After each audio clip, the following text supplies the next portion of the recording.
Hello, hello, hello. I am Kasasaki Usagi, and I am here with Pyre.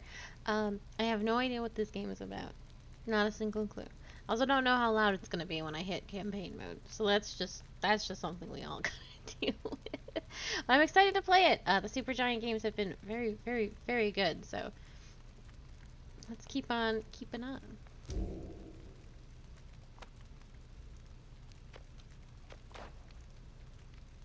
Yep. I will lend 2 floppy ears to your woeful tale. Aim assist? No. I will be fine.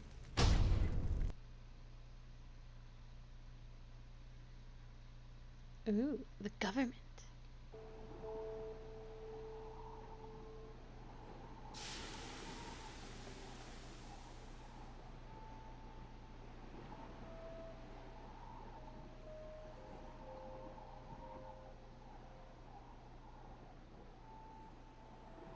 Mhm, mhm.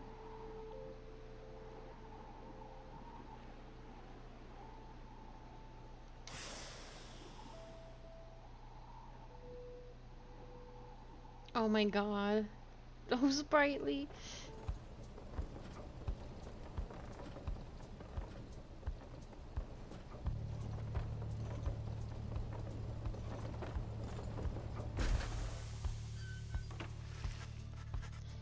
Your days in the downside brought slow, lonesome agony. Now, as you lie yielding to the elements, something rumbles into view. 3 shapes emerge, each clad in strange attire. Oh, I'm so sorry, Sprightly. Did you... I guess there's no explaining the situation to the government. Hmm. With a piece of filth expelled from the Commonwealth. See? Right on schedule. What'd I tell you? You told us you would find someone alive.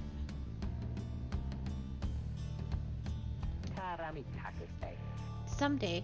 I said we'd find someone alive someday. Just not today, I guess. But don't be glum. You know I see you frowning underneath that mask. Looks like he's breathing.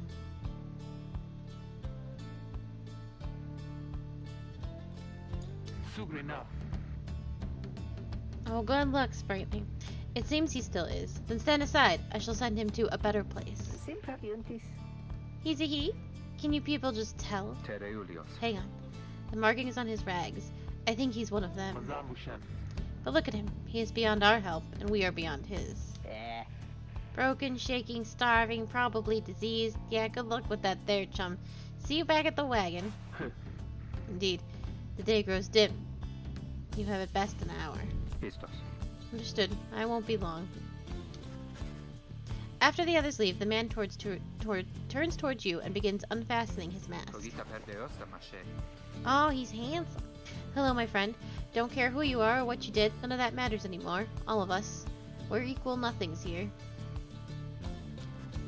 You are parched and he gives you a drink. You ache and he binds your wounds. You hunger and he gives you food. Little by little, it helps. There. Turns out you're tougher than you look. Name's Hedwin. Now come on.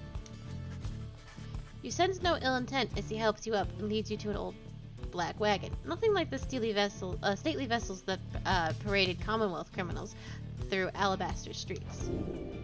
Hedwin beckons you to enter the black wagon.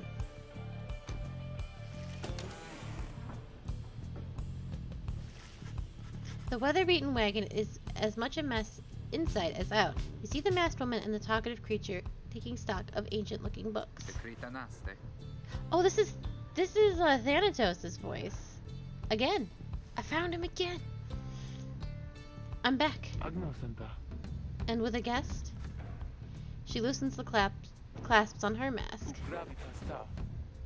Oh, she's beautiful. You may call me Jordrell. It's truly meant to be. And as for myself, the small one struggles with his mask. Jordrell's student assists him. Oh my god, look at him. Ow! That is to say, you may regard me by the name of Rookie Greentail. Such pleasantries out of the way, the horned woman then motions to the others. She glances at you sidelong as she speaks. Can he do it? Hope so. I haven't asked him yet. What? Then what are we waiting for? Hey, chum. Nice meeting you and all, but tell me something. You know how to read. Or what?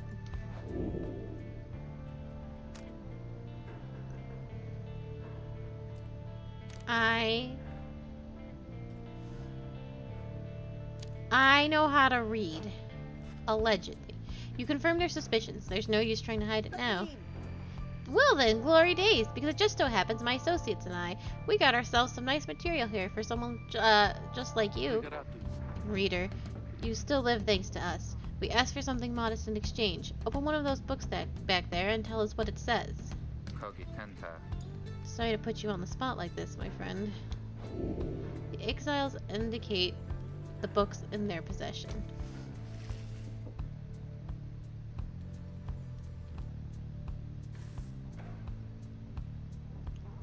Okay. Hungry-looking creatures roost near some sort of attic. There is nothing you can do for them now. Black Wagon's common room must be back there, but you do not feel very welcome. Colorful robes and ceremonial masks.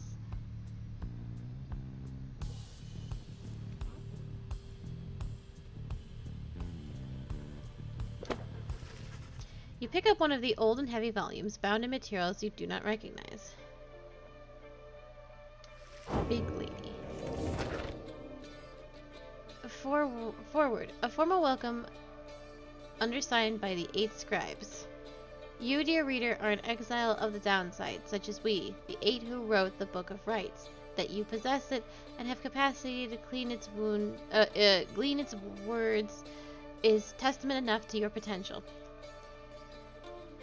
Thus we reveal a path from this forsaken place to freedom, a homecoming in glory. The stars themselves shall be your guide. Ere the turning of the year's first solstice, seek the nearest longitude beneath the brightest of 8 as they align as shown. Arrive at a primitive clad in the remnants of the rites bearing this book. Oblige the voice that tells you more.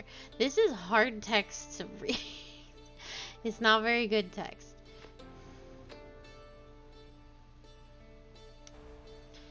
Oh, well that does help now, doesn't it? Alright, thank you very much.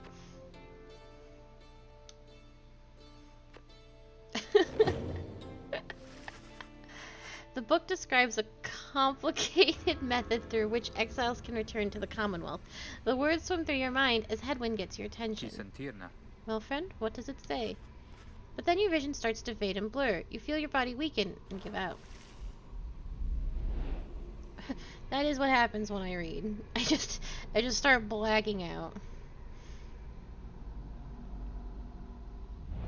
Reader, dare you tamper with forbidden knowledge? Oh, a talking so star. Soon after your sentence into exile. 'Tis true what the book says. You can be free again. Perhaps not you yourself, but someone worthy of the privilege.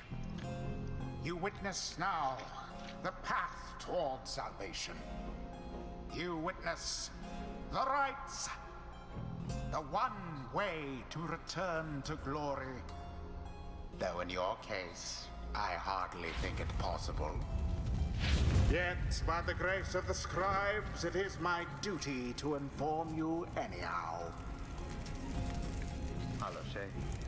It worked. So it is true. Yeah, but what now?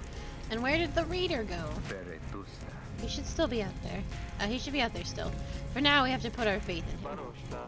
That voice did sound familiar.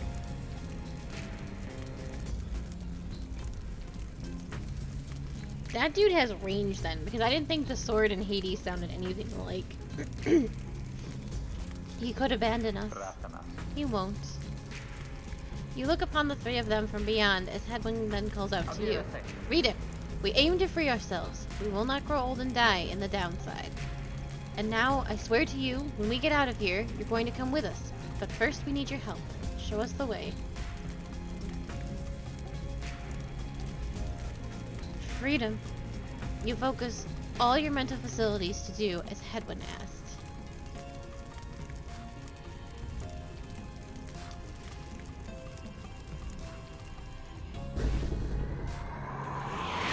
A celestial orb falls from the heavens when the time is nigh.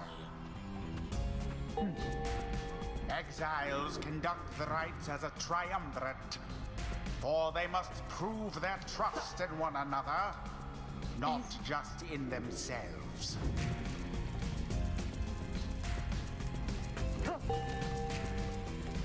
The three must act as one.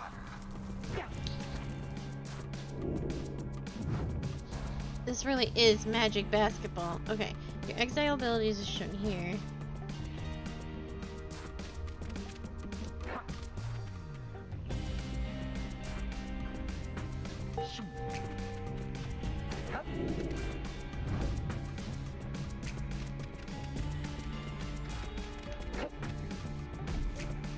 Oh, she's so slow.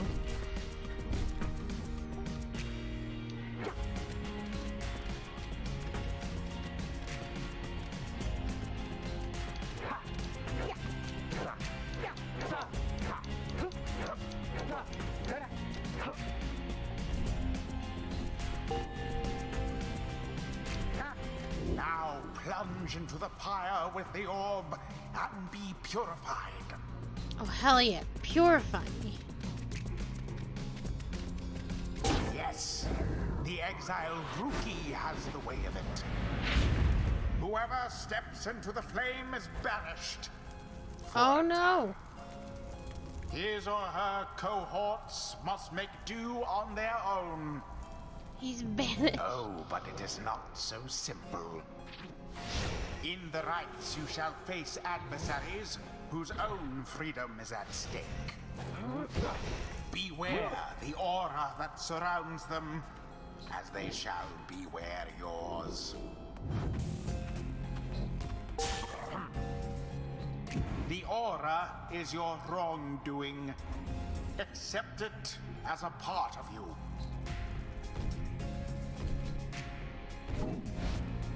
Cast your aura like a stone. Correctly done. Again.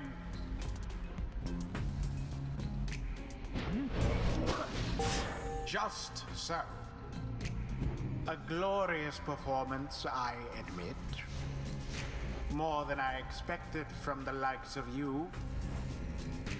Grasp the orb once more. No, that's not how that works. Okay. It's fine. The orb absorbs the aura, then the orb quenches the flame. Now I say jump. Leap with all your strength. Not quite. Yeah. Into the flames. Yeah. Thus sails the orb into the waiting flame.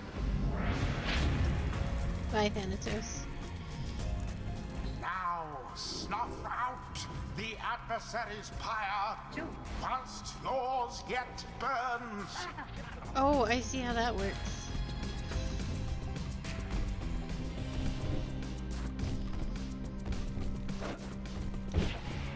Oh, hella. Now that is how to snuff.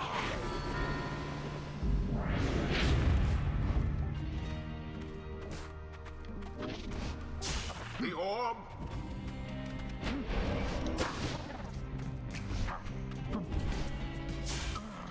No.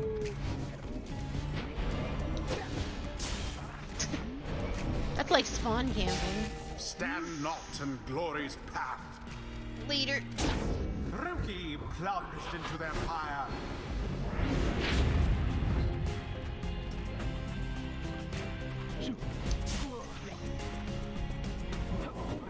Oh shit. Another banishment.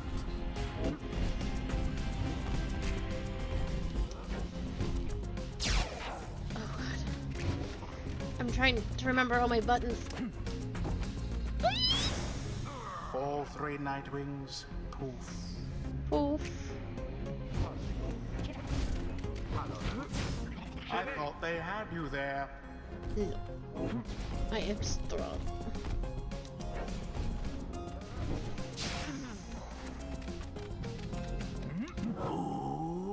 No! Well, that's probably it for me. Alas.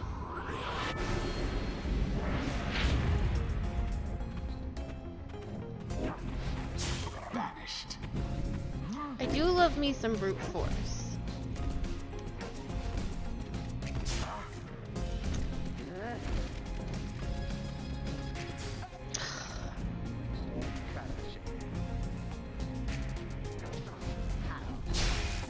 A banishment.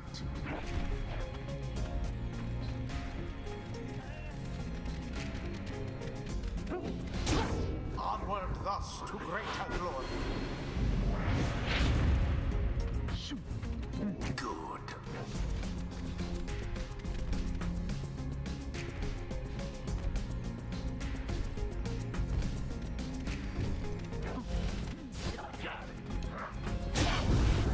The rite is complete. There, dear reader. Now you understand. Or do you? I don't understand anything. This was anything. but a glimpse of that which lies ahead. I would tell you to turn back, cast down your hope. But all those such as you never listen. During the rites, only.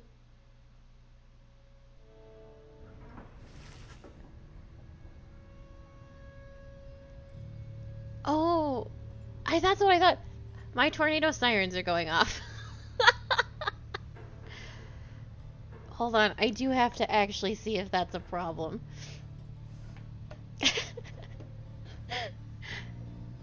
No, it's okay. We don't care about tornadoes here. But I do need to make sure. Tornado warning in my area. I can hear them.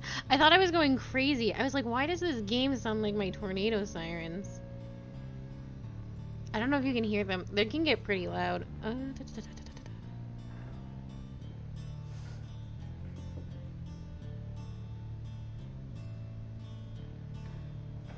Yeah.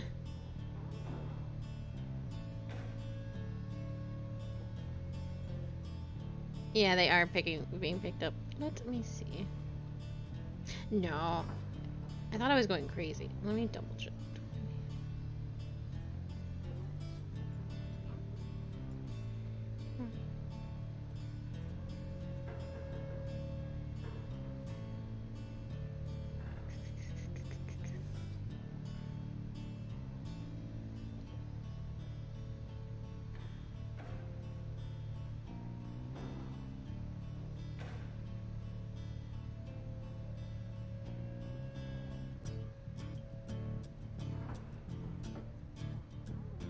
It doesn't look that windy. I'm wondering why they're going off. Oh, here we go. Hazardous out weather, look, blah, blah, blah, blah, blah. With winds up to 60 miles per hour.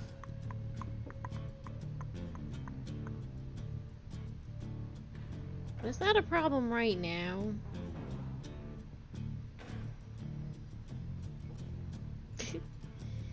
I would never go to Oz without you, Sprightly.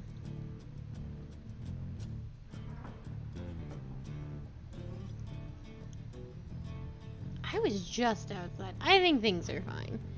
If the weather looks spicy, I will call it, and I will go in the basement, because I have to collect all the animals in my house. And bring them into a safe place. But I have also not been given a warning on my phone, which is unusual, so. Anyway. It'll be fine. Don't even worry about it. The others are still picking themselves up as you awaken. Well, that was something. That was our way out. So now we just follow the stars, or what? Supposedly. Reader, come let us regard the night. Jordell leads you outside. Wait, Q. What?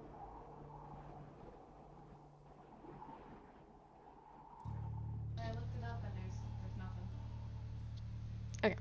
Okay, thank you, Q. Jordell leads you outside where a clear night sky awaits. Now show us, before the howlers catch our scent, where shall the rites commence?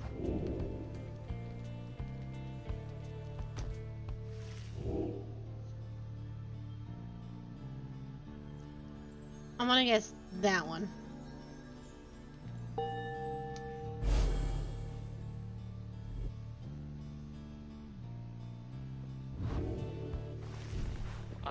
Hmm. 200 leagues due east. The Ridge of Gold? Great. And we're supposed to be there when exactly? Very soon, according to the stars. You should be able to arrive in time if you make haste. Then we had best get started. Well, this ought to be good for a few laughs at least. What do you say, Jody? Jordell turns to you, studying you. Reader, do not deceive us. Pray we make good use of our remaining time.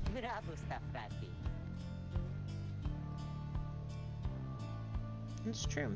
Which, what she means is glad to have you aboard, chum.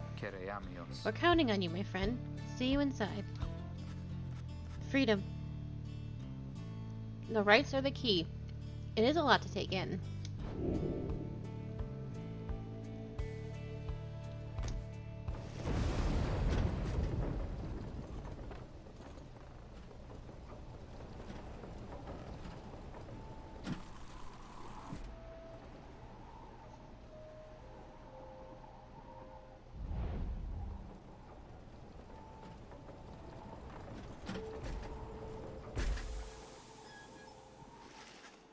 You arrive at Downside Prairie, where the road ahead is forked. There's a lack of consensus about which way to proceed.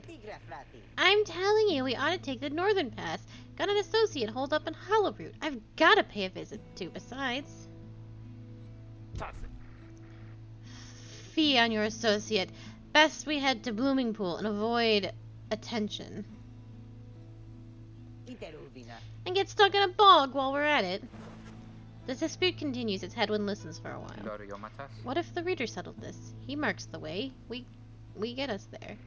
If these rites are meant to test our faith, then we best learn to trust the reader's instincts on our path. No second guessing him along the way. Can we all live with that for now? Yeah, sure. If necessary. Then it is settled. Just point the way, my friend. The stars guide us through you. You may now choose a route toward your goal at certain junctures.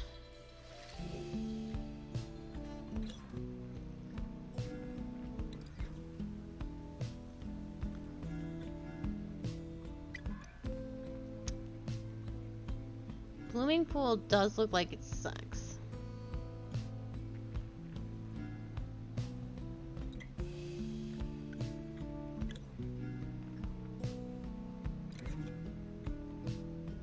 I'm gonna go with Hollowroot. I'm sorry, big wife.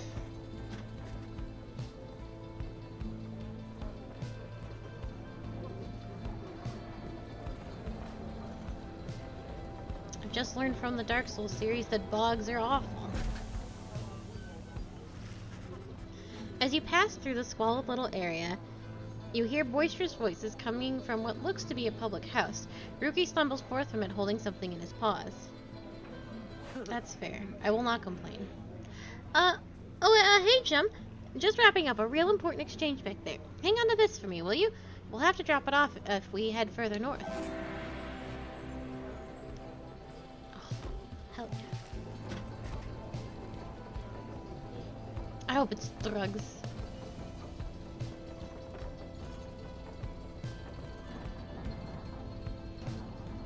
Drugs. The black wagon grinds to a stop at the base of the Ridge of Gold. The others ask you to assist with making preparations for nightfall and the commencement of the rite.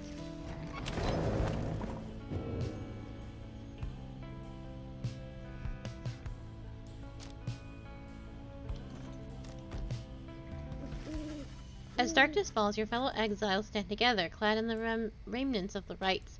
Preparations are set, however, everything is still and calm. Soon, they grow restless.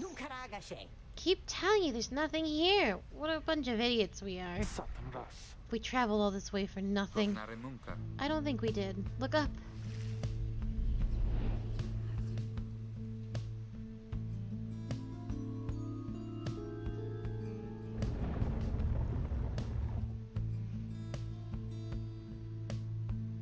The goal of each rite is to extinguish the adversary's Pyre using the celestial orb that falls from the sky. Freedom! The stars align at last. You reach the Ridge of Gaul at the appointed time, and your triumvirate is ready. I wonder what I would be called if I Your couldn't read. adversaries in the rites this eve shall be the Accusers. Oh, hella. Whose ever pyre yet burns once the other is extinguished shall step closer to freedom. Now let the rites commence. I want to get my ass kicked, because now it's for serious. The stars are aligned, and your pyre burns bright. Across from your companions appear several others also clad in raiments, your adversaries in the rites. Everybody ready? Let's hope so. Be still. We have a visitor? The one whom she refers to steps forward. At last, the Nightwings grace us with their presence.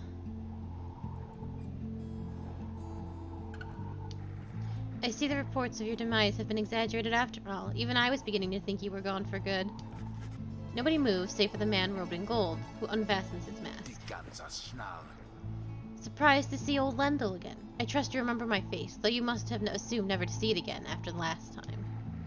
Never had I come so close to freedom, only for you to dash my hopes.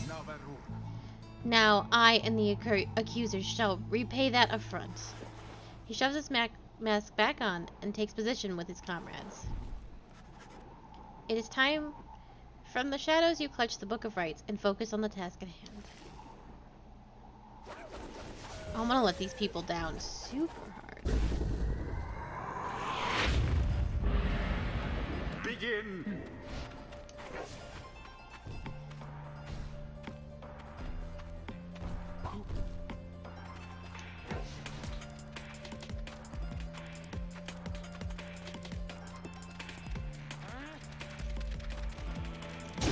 Have the accusers underestimated you?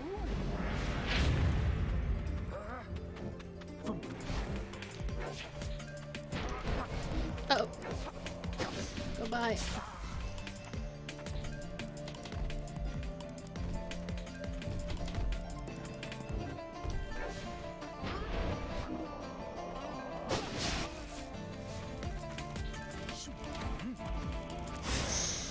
Wherever did the Nightwings go?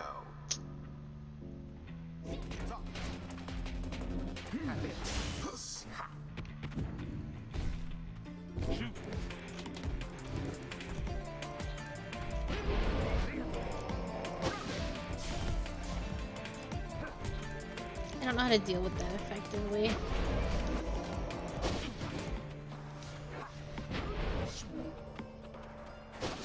Be gone, Joe Dariel. X. Oh, fuck. A shameful outcome.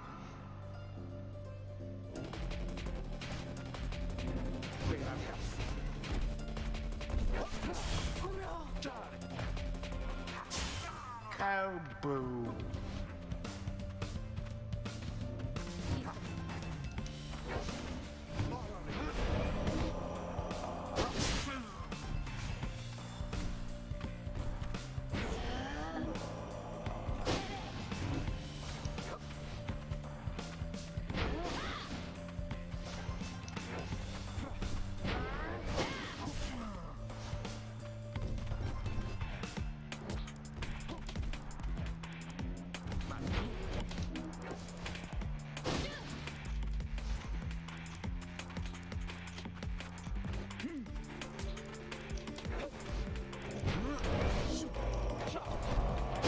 Oh.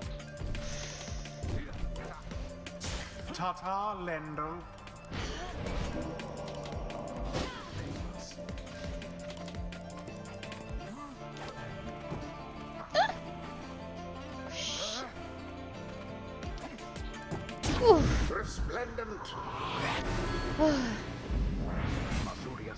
No, I shall not accept defeat from you again.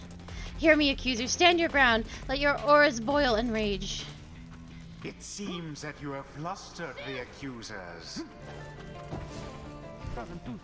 We have rattled them. They mean to draw us out. Then we'll just have to run more circles around them. Have you any idea what that Lendl did to deserve his exile?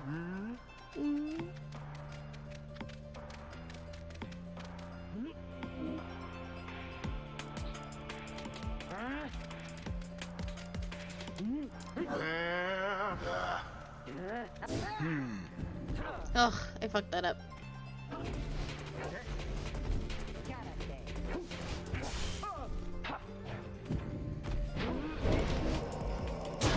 How utterly brazen.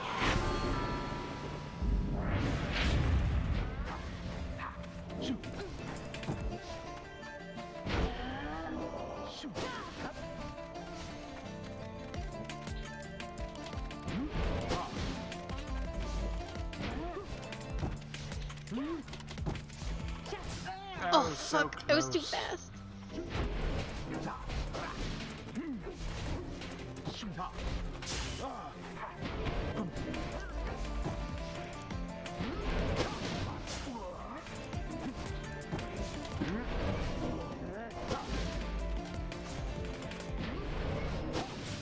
Banished from this place.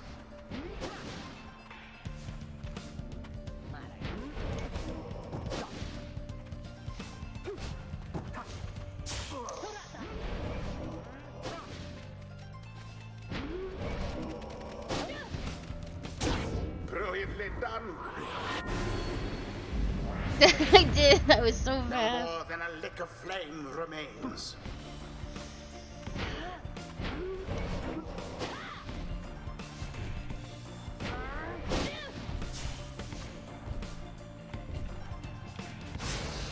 Uh-oh. Oh, you poor Nightwings. Be gone.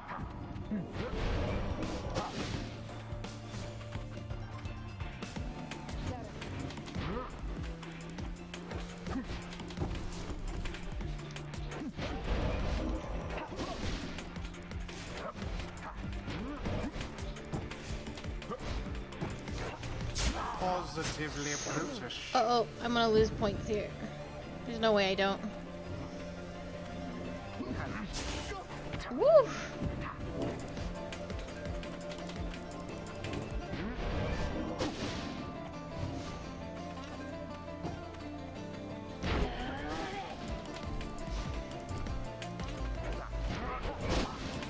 Oh, there goes Headwind.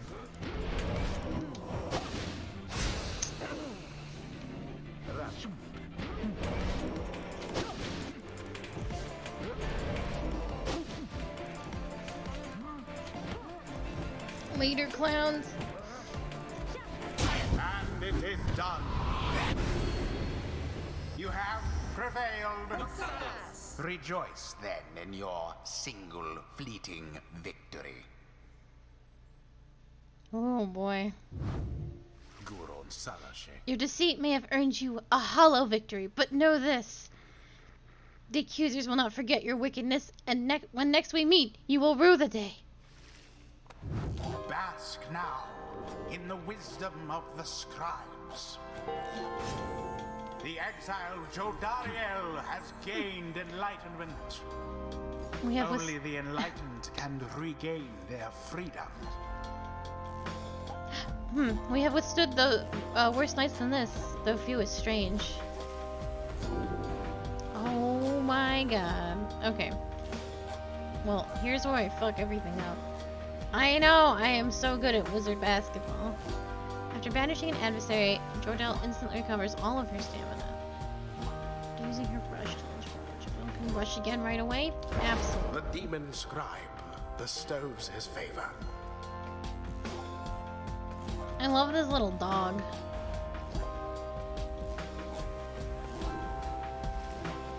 After the rites, the accusers disappear into the darkness, and you return to the wagon. In the still night sky, you see a single star burns brighter than the rest, beckoning you onward. During the rites, hold B to fling the orb. The longer you charge, the more pyre damage you will deal if the orb flies true.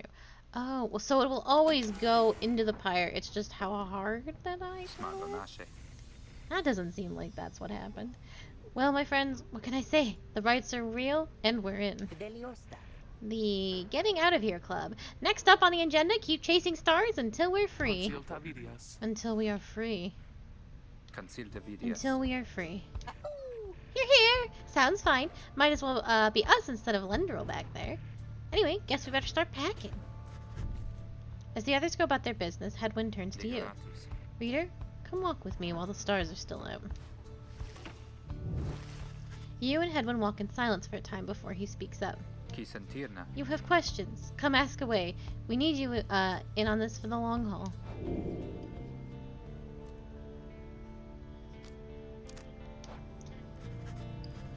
That is the question. You ask Hedwyn what he did to get sentenced to living in the downside. He maintains eye contact and his smile. Good question, my friend.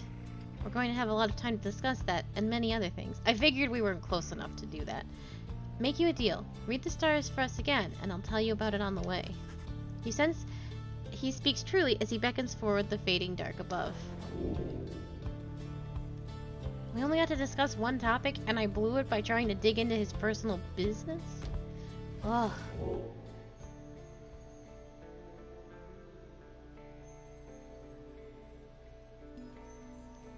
Jomar, the Dusk Star.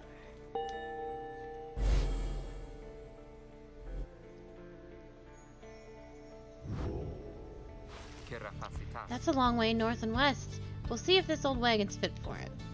Yeah, then he turns to the others. How's it going, rookie? Imps fed, wheels clean. Status, Jody? No sign of howlers. Everything is secure. Good. Then get some rest. We're headed to the spring of Jomar. At dawn, we're off.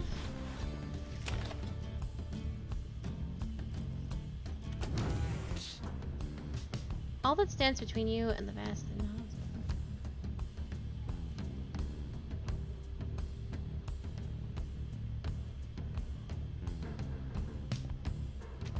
a reasonable likeness of Rookie with his mother and uncle.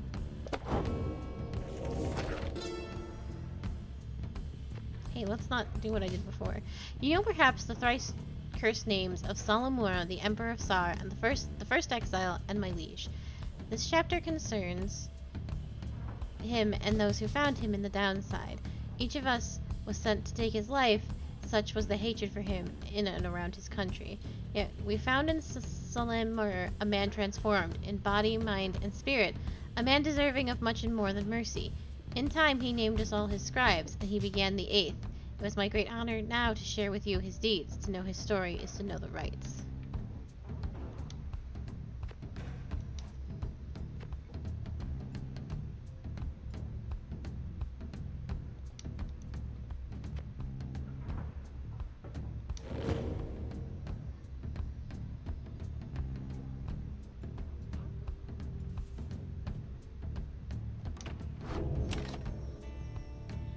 It looks like there's more, but he wouldn't talk to me. Oh, there we go. You find Rookie rummaging in the corner of the black wagon. Hey, chum, know what? It's good having someone else around here besides those two. So come to think of it, there's something I wanted to get your take on, and you have to promise to tell me honestly. Would you say? What I mean is, He hesitates trying to find the words. Look, what I'm trying to say is, you sense something serious is troubling him. He moves in very close, making sure no one else is in earshot. It's about my mustache. I've been getting some conflicting reports about it. Would you say my mustache, that it makes me look a bit, you know, unscrupulous? I think he looks perfectly fine with it. It is very handsome, and if anything, it gives him a distinguished sort of look. You suggest that Rookie's mustache looks perfectly fine, and he grins wide at you. Couldn't agree more, chum. I knew straight away that you're a real judge of character. Anyway, go check the wheels again for mites. See you around. He bounds off out of the wagon. Aw, I gave him hope.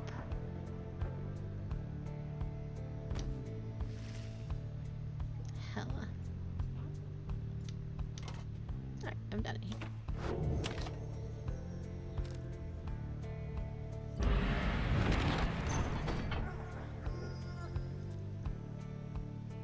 Can we go to this now? Nope.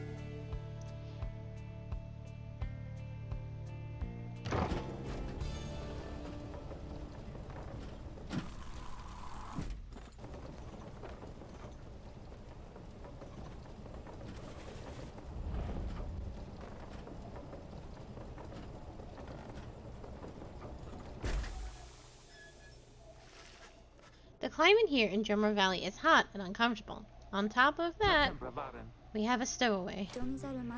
Home? We can go home? She must have latched onto the undercarriage as you crossed the ridge. Her manner is odd, though you sense she means no harm. She must have overheard some of your fellow exiles' conversations. You need but say the word, Hedwyn. Oh, come on, you can't be serious, Jody. She's just some kid who managed to climb aboard our wagon undetected, but still. Do it, Jody. Jodorel approaches the girl and looms over her. Listen to me, girl. We cannot guarantee that we shall get you home, or any one of us. But at present we have room for you, and adequate provisions. You may accompany us for the time. Jodorel leaves without awaiting response, presumably to make room in the wagon for your new guest. The stowaway is overjoyed at this. Really? You are so kind. You are most kind to someone who you just met, like me. May the 8th scribe smile upon you all. She claps her hands, bursts into laughter, and performs some sort of dance. Rookie stares at all of this and leans in close to Hedwyn. Hey, what gives? First the reader, now you're taking her along? What, we're gonna take in every might-bidden drive imp we can find now, too? Easy, Rookie. I think he'd want for us to bring this one along. Who, Sandalwood? I thought you said he asked if we find someone to fit in every type of mask. Near as I can tell, yours would fit her just fine. He asked that we use our best judgment. Besides, we send her away, she'll go telling anyone she finds about us. We can't risk that right now. So, can I come in? It's very hot, and I'm a little thirsty, and a little tired, too. Yes, you're welcome here with us. One question, though. What do we call you? Well, this is embarrassing, I think, but I don't know for sure. It's just back home they called me lots of names, like, for the color of my hair. They make fun of you just because you got gray hair? That's it. My name, it rhymes with gray. My name, oh, it's just they called me lots of names. You sense the girl struggling to recollect a certain name she felt best suited her.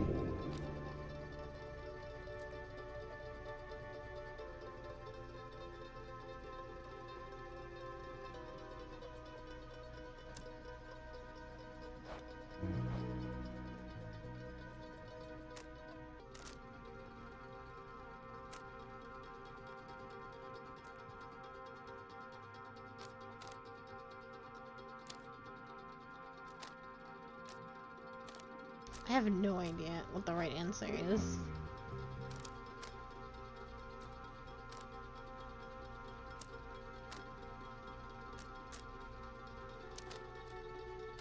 And I don't know what any of these words mean, but I like the word Faye, because she looks like a little fairy elf. You suggest that the stowaway girl's name is Faye. Why, that's it! My name is Faye! My name is Faye. Where I am from, they called me Faye the Fair, but I guess maybe you don't have to say that part because I didn't really like it. Your fellow exiles decide to bring Faye along for now. She almost collapses from exhaustion, so you take her in and show her somewhere she can rest. Faye joined the group. She is tired but excited.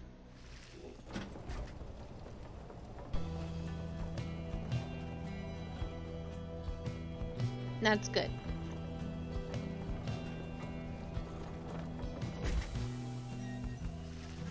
The Black Weapon arrives in a somewhat peaceful stretch of Jormor Valley. Your companions wish to hole up here for the night to give Faye and all of you a little time to rest.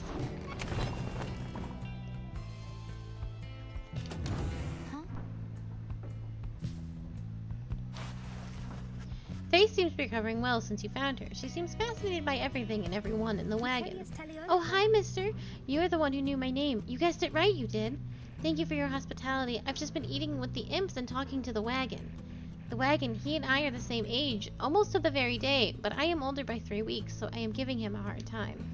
Little brother, I call him. He is a good wagon, isn't he? He will take us very, very far.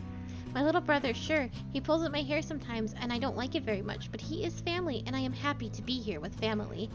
I thought that I had lost them all again. I thought that I had lost them all. Oh, but we have stopped now, haven't we? Then I should go outside to dance, in case the scribes are watching. Bye, mister. Smiling back at you, she prances out the door.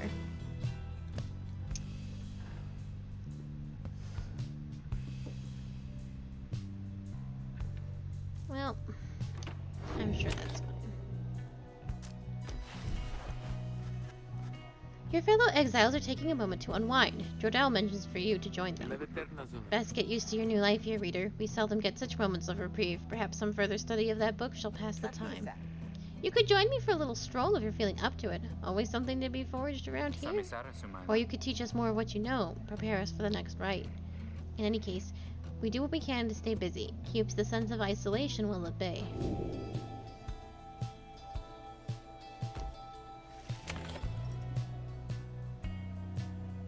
Oh boy.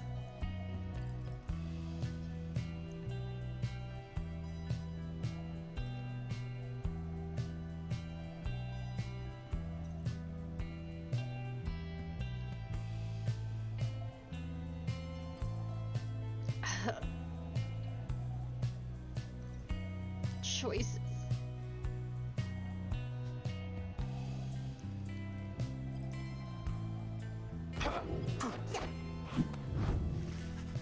Having gleaned knowledge from the Book of Rites, you can impart some of its teachings. As each exile's path towards enlightenment is personal, you will have to mentor them one at a time.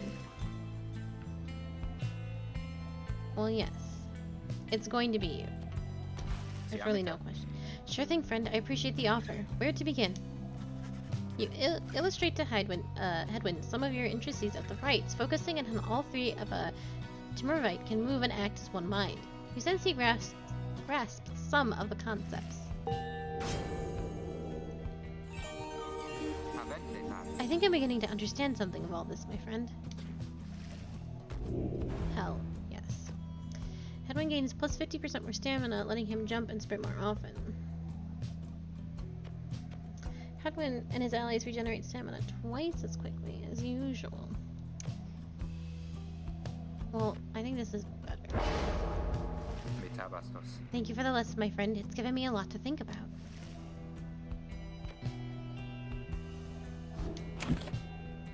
That benefits everyone. The path leading further west splits off, and once again your fellow exiles turn their choice of where to go to you. Faye seems enthusiastic for whichever route you choose. Faye believes those who travel this path will be as swift as Jomer of the Eight Scribes. Faye believes that those who travel this path should be strong as Goal of the Eight Scribes. Well, let's become swift.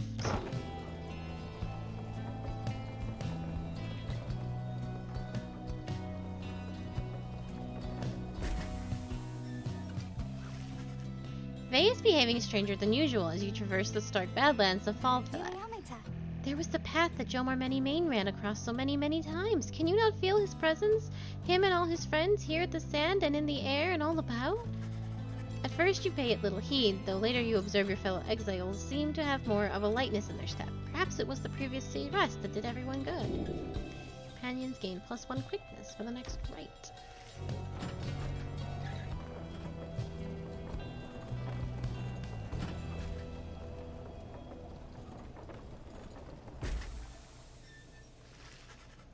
En route to the Spring of Jomar, you hear all about the roving slug market, which appears to be nearby.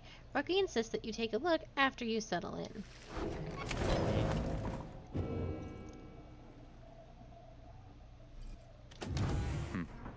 Hello. I want to read this book first.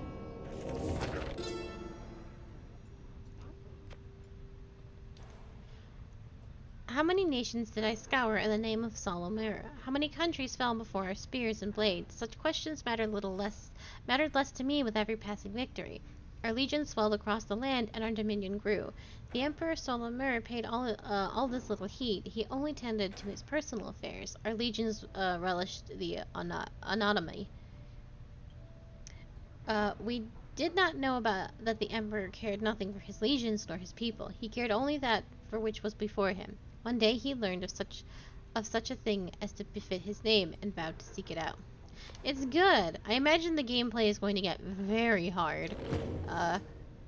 But when I started playing,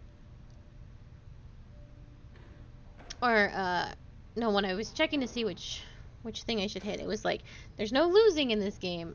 So whatever happens is just how the story goes, and I'm like, oh, fuck. Bad ending, here we go. The combat is fun, but I can see it getting very intense. And I believe I have already hit my skill ceiling. Hedwyn motions for you to join him. While his manner is as easygoing as ever, you sense he is searching for the right words for what he is about to say.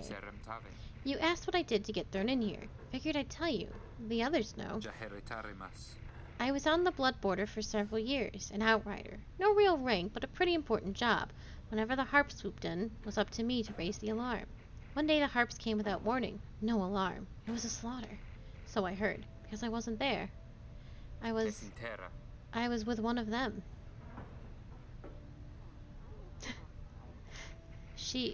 Look, that's a story for another time. The point is, they branded me Hedwyn the Deserter before they sent me here. I didn't want to fight. I abandoned my post. My friends, they paid dearly for it. I ended up down here. Hedwyn looks at you as his smile reappears. It's not something I like to talk about, as you can tell, but I know that you'd been wondering, and you deserve to know. I made a promise to you earlier when we first met, that you'd go free as well if any of us go free. That promise might not carry much weight, I guess, coming from a deserter. Anyway, that's all. Thank you for hearing me out. There's not much good here in the downside, but at least the past is behind us. He leaves you there to consider his words. Surely he would never abandon me.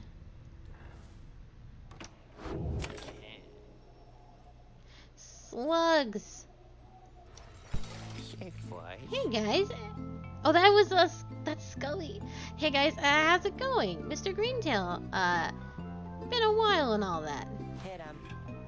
Hey Ron, it's going. Say, how come you've set up shop all the way out here? Isn't this a little out of the way? Oh, well, let's just say you ain't my only customers. You see, Dad and I, we know the business pretty good. We've been around the block, and so... As Ron keeps blathering, Ricky signals to you in a furtive way. Here's the deal, chum. Got an informant says that there's something here connected to this rights business. See if you can spot it. Should be able to pawn some of our stuff to make the trade. And don't even worry about Felk and Ron. So anyways, you guys got something for me or what? The plain parcel you got there. I can take it off your paws if you want.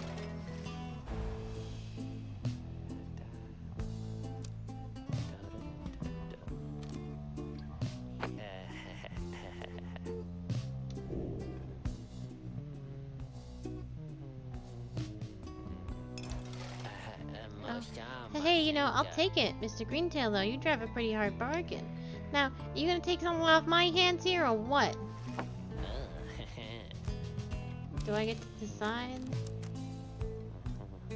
At the start of the race? After being banished by an adversary, the bearer has a chance to return immediately. 30% chance!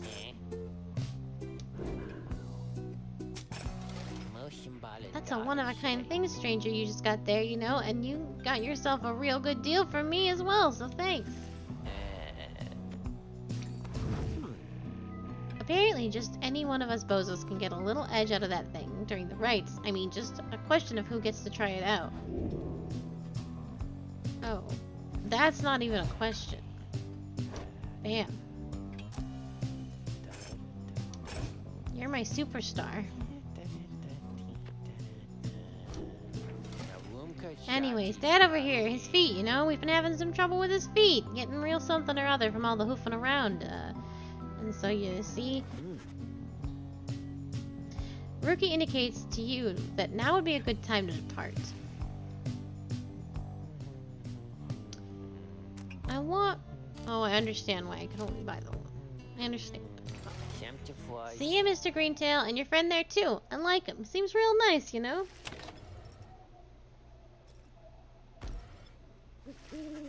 As you complete preparations for the rites to commence, you notice Faye approaching. You notice that she too is wearing your companion's raiments. We can go home? Faye, I thought I made myself quite clear that you were not to touch those robes. Oh, I'm sorry, Miss Strodell. I just thought that maybe you were being funny at the time. Unbelievable. Hey, something's happening in the sky. I think we're up.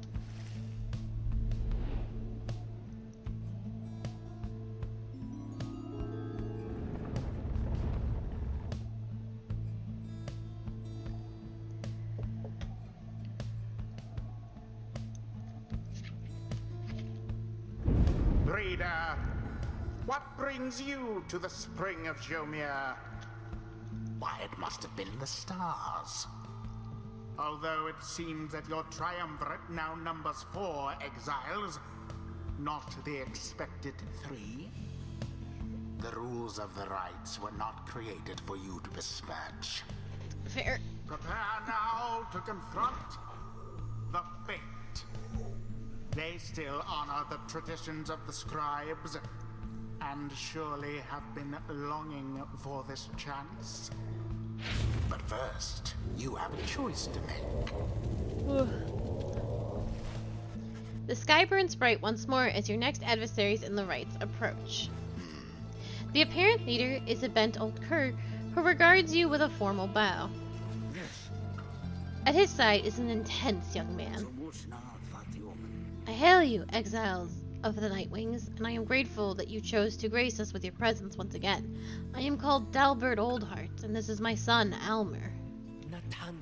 We need not greet them, father.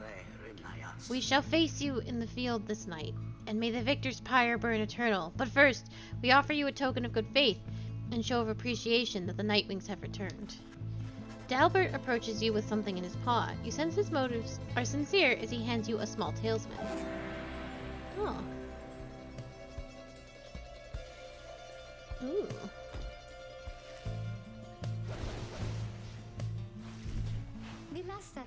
That cur was very kind, and his son, he was so caring, wasn't he? When can we start? I want to help you beat them. We need 3 of us exactly to conduct a rite, but we've got 4 now besides the reader. This ought to be his call. If someone has to stand aside this time, I volunteer. No volunteering, chum. It ought to be the reader's call, remember? Very well then, reader. Who shall it be? It actually will be Hayden, and I know. Who shall conduct this rite? I'm sorry. I just feel bad not putting the new girl in. He has an ability though. It just feels bad. But I think him and the girl are the same ish. 7 quickness. Hold on. Would you like to be even faster, actually? Yeah.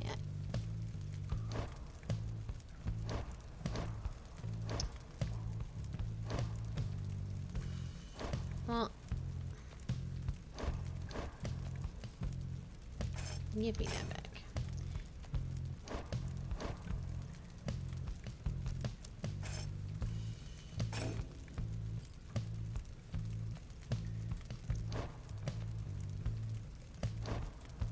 Okay.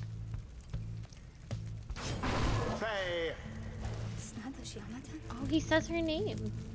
Oh, me? Thank you. Thank you for believing in me, because I think the scribes do too.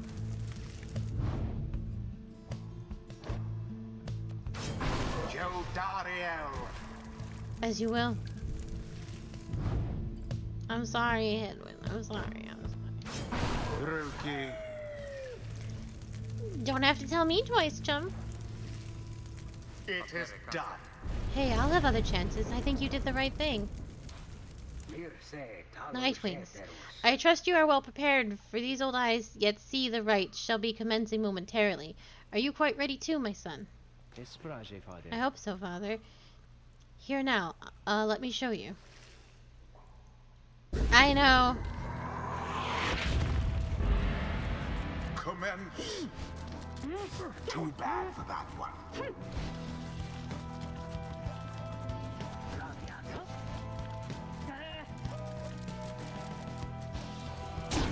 A favorable start.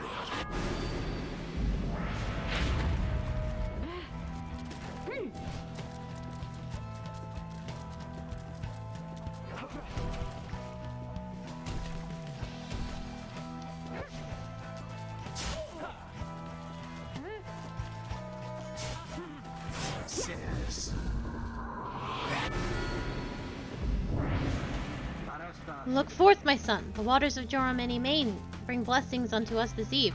Perhaps our chance has come at last. We need more blessings to prevail against them, Father. Please keep fighting. Collect moon drops. A boon come from the stars themselves. Ooh. The orb quenches the flame. I got played. Missed it.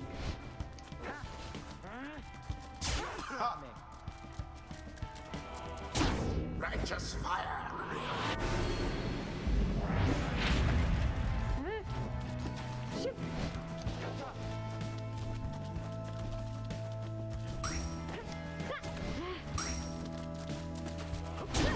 A blow against the adversary's power.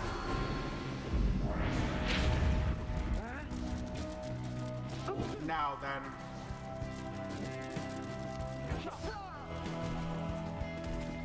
A second wind.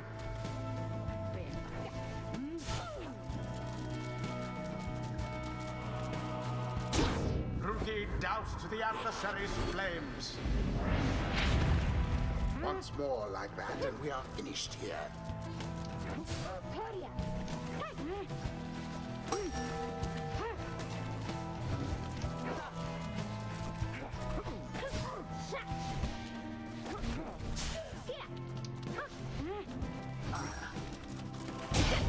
And it is done.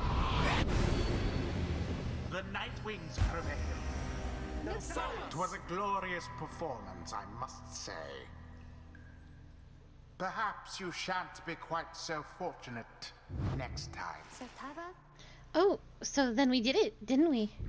Indeed. Kind of feel bad about that Dalbert, though. Exiles of the Nightwings, the dawn is yours, and may you earn your freedom. But Father, the dawn might have been ours. We failed, and I failed you. Nonsense. We are the fate. We do what is ordained, and nothing less. Now let us go, my son, for I am weary once again. There is much to learn from this experience. It seems the exiled Rookie opened up his eyes. See that jumped? Old Rookie Greentail's got some bite in him yet.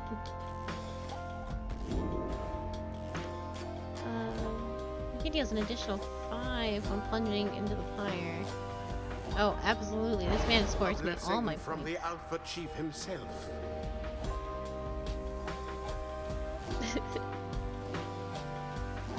She did a lot of work. Until the stars align. Hello? Excuse me? I mean, would you excuse me for a moment, do you think? You're one of them. What do you want? Father needs me. Oh, I'm sorry. I think I forgot what I was going to say. I'm so embarrassed. What is the matter with you? It is against the rights for us to even speak like this. I did not know that, I don't think. No one said anything like that to me, but then all this is very new to me, and so I thought maybe... You cannot be serious. Yes, I mean, I like to laugh. I like to laugh a lot. And you... How about you? This is a Nightwing's trick. Father told me not to speak with any of you. But I just... I have to go. Wait, Elmer, wait! I think that was your name. Was that even your name? Wait!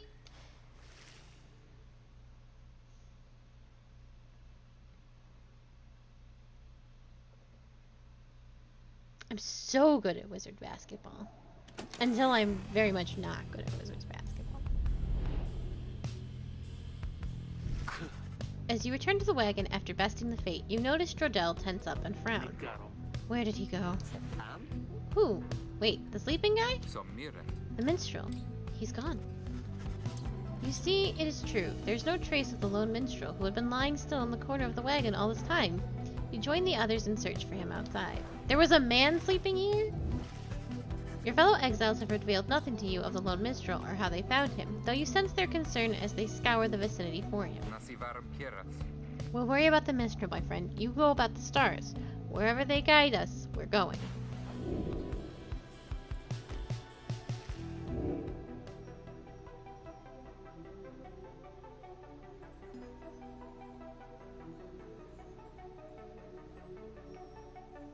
I thought we were just here.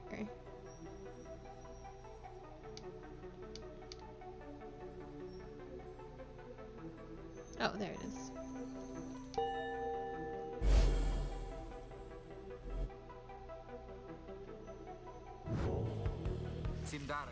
Everyone, we're headed back east, all the way across the valley. Towards the carrying of Harbub, then? That's right, we have to risk it. What if that minstrel guy doesn't turn up back up by then? We shall find him, on this night or another. They continue searching for some time, however the minstrel is nowhere to be found. I didn't know there was a dude here in the corner. I haven't looked super good, but I feel like that's something I should have noticed. After having vanquished the fate in a rather one-sided contest last night, you find Head went off on his own. You sense he wants to talk to you about your decision to exclude him from conducting the rite! I guess we'll have some tough choices to make before all of this is over, my friend. Just been thinking about that. I'm glad you let the others go instead of me doing the rite. I mean that. All the more since we succeeded. I don't know what's more intense, participating in the rite or just watching from the sidelines. Anyway, thank you for checking in. I'm off to make sure we're ready to move.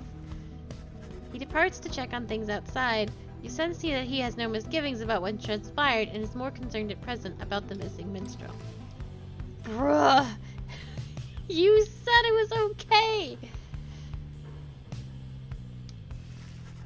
In the common room, you may review various notes and observations about your fellow exiles, and their respective paths along towards enlightenment in the rites.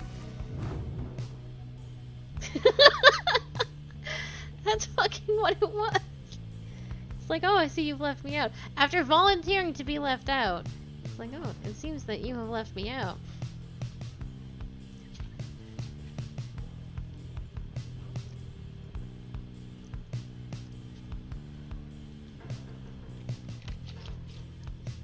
This is all stuff I think we kind of, it'll just be like.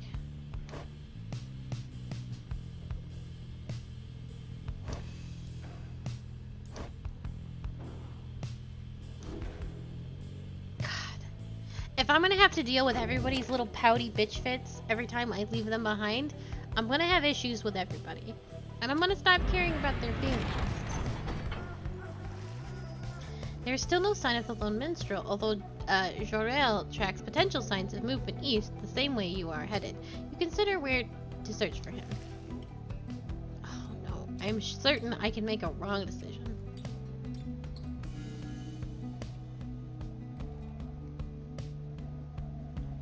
Alright, because you gave me shit and because I ignored her last time, I'm going with her.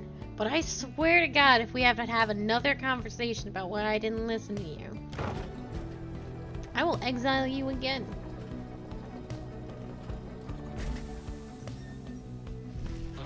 As you make your way through the dusty wastes of Fall Flat, all there is to show for the missing minstrel is a deeper scowl on Jordel's face. Blast! I felt certain that he would have taken our same route to Spring of Jomer. It's alright, Jody. He could have gone anywhere. Likely there was nothing to be found either way. We should keep moving. You pick up bits and pieces of the minstrel's significance to your fellow exiles. He was there when they first discovered the black wagon, but they speak little more of it for now. He's just some dude we've had in the bag. There. Stop the wagon. What? How come? Because of her. They're coming! They're coming for us! We have to be ready! We have to! Does she mean what I think she means? I believe so. Your fellow exiles scramble to prepare the wagon for whatever is out there. Once you help them settle in, perhaps you can learn more of the source of their concern.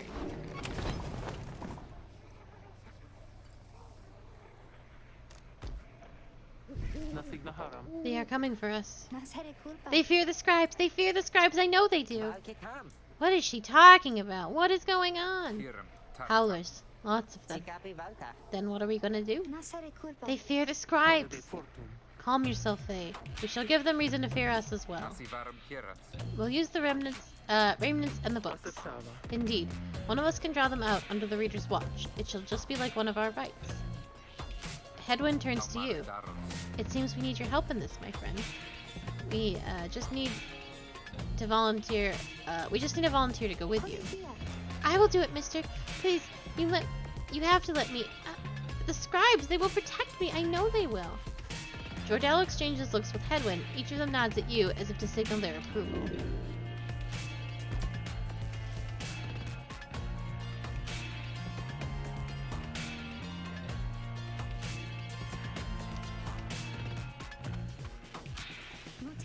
That howling sound, it means they're here. Oh, by the scribes, they're here.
More. I think there's many more. Oh, here they come. Here they come.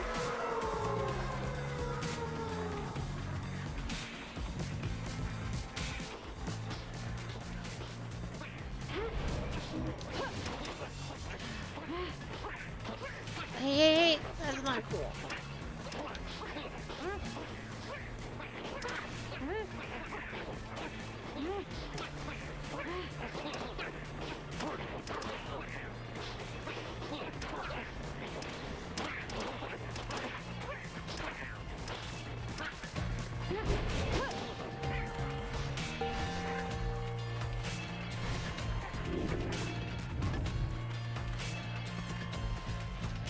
Is it over now at last?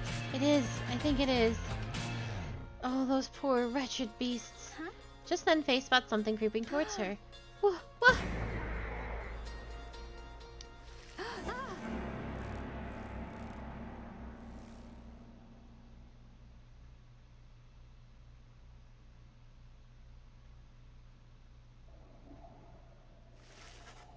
The howling subsides as your fellow exiles scramble out to check on Faye. You find her in one piece, along with a familiar little face. Isn't he the best? Can we keep him? You sense a depth of experience in this creature, at least judging by Drive-Imp standards. In fact, you feel a connection to him. If you concentrate, perhaps you can derive some meaning from his calls and screeches. The imp is both excited and frustrated by something. You sense some pattern in the Drive-Imp screeches.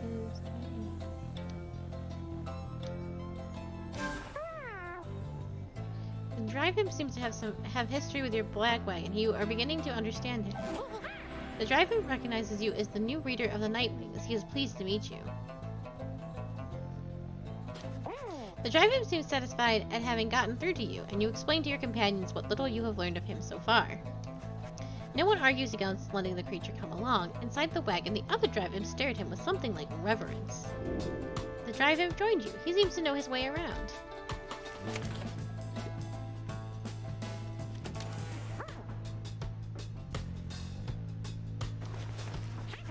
You can see the little imp has made himself at home. He rushes right up to you. Your new imp companion seems very pleased with the wagon. He indicates that he was able to find you and thanks you for the thanks to the swarm of howlers. He has no love of howlers, and they know not to mess with him either. He plans to set up a nest that should ward off any further trouble from them. He looks forward to the road ahead with everyone and believes it shall be worth it. He seems to be saying he is happy to be back where he belongs, and he urges you to keep going. He bounds off towards his brother and settled in the wagon's rafters.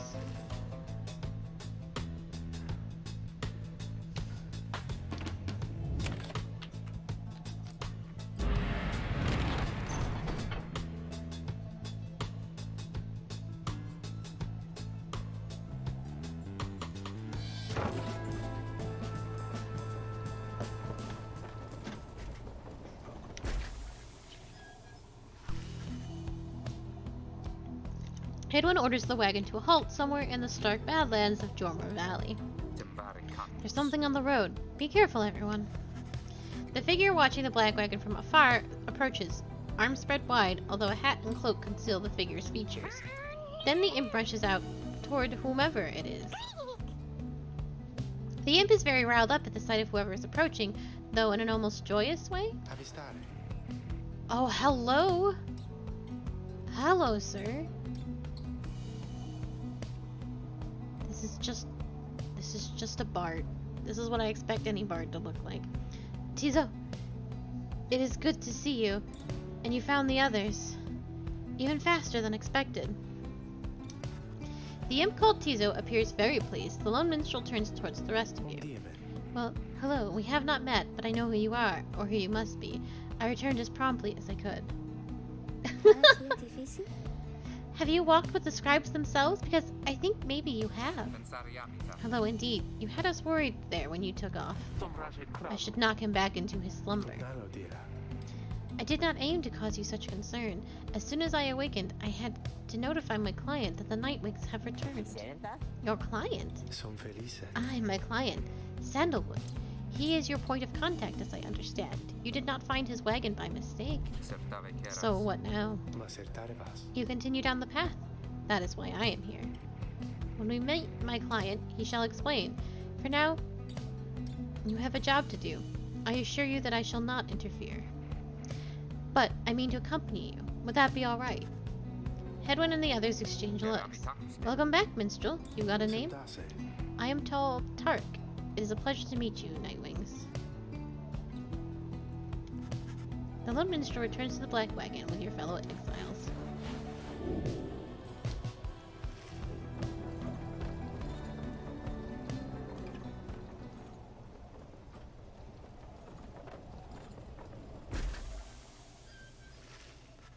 The carrying of her up is a foreboding sight. It is here that the next rite is soon to commence. Reader, if you have a moment, once we are settled on these grounds, I wish to speak with you in the wagon at your leisure.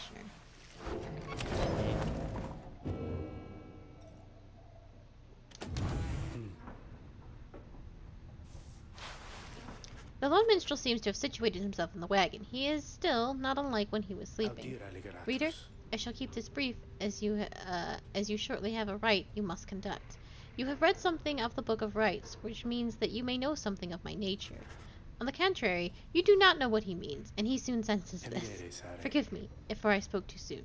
Suffice it, I have served the Nightwings for some time. Conduct the rites with glory, and you shall achieve what you seek. Lone Minstrel nods farewell to you and steps away. Should I have read the book first?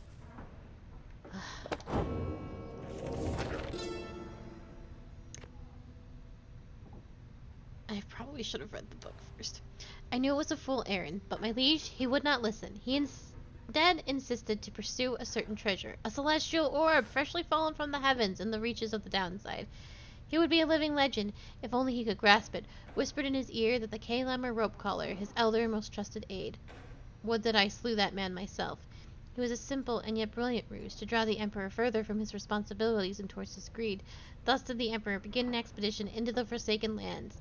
He insisted that he go himself.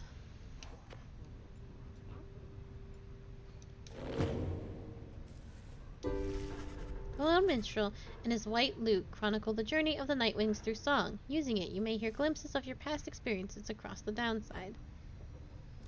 Oh no, we are good.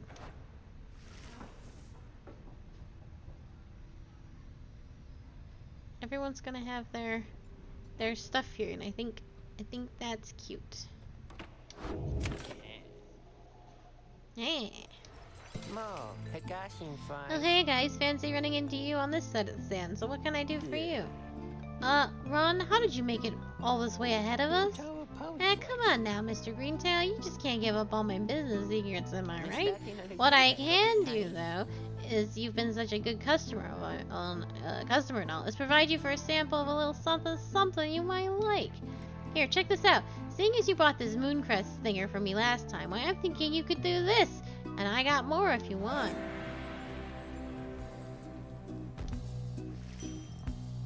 Oh, hell yeah.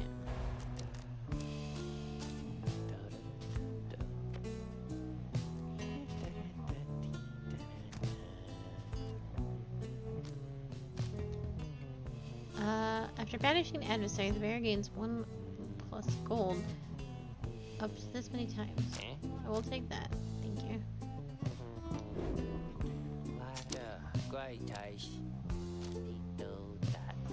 At the start of the right, the bearer's Pyre automatically gains +7. When plunging into an adversary, Pyre deals +2 damage. Let's go.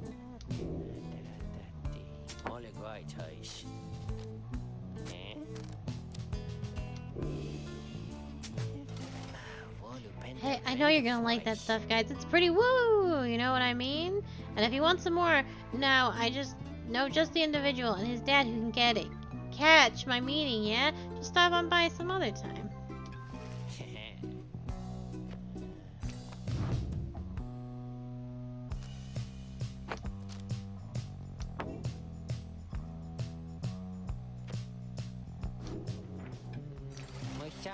You guys take care, okay? And thanks for doing business.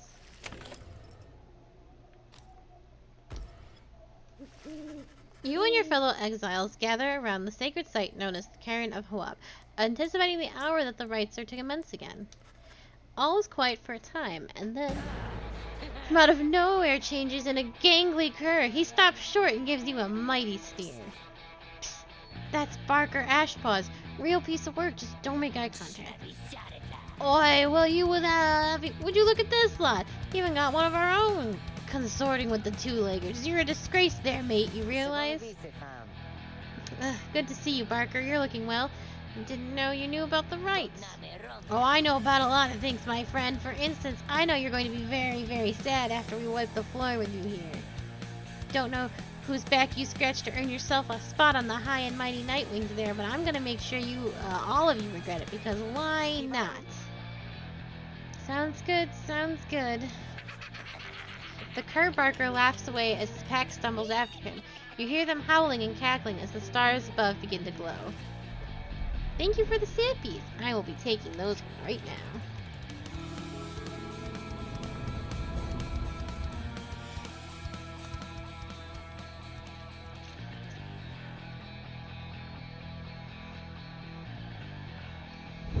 Welcome, dear reader, to the splendors of the accursed Cairn of Hoab.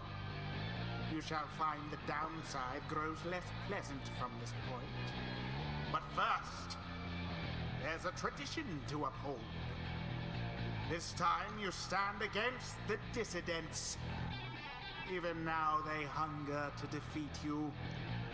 Perhaps not simply to regain their freedom, but to deny you yours.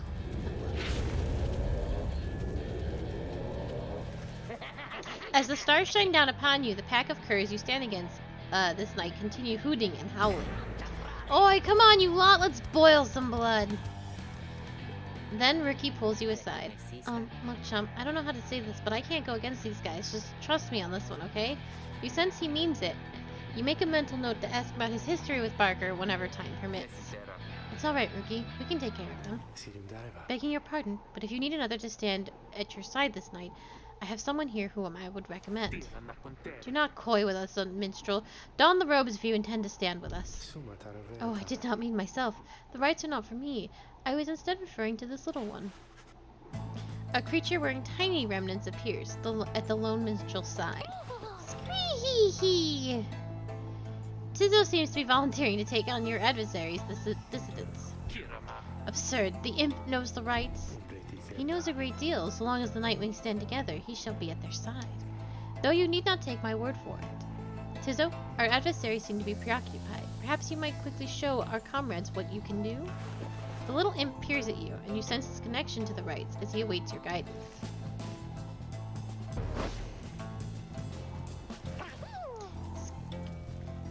Tizo seems excited to demonstrate some of his favorite tricks.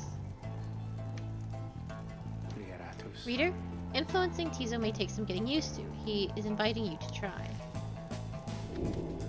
Another joins your ranks, and a mere imp.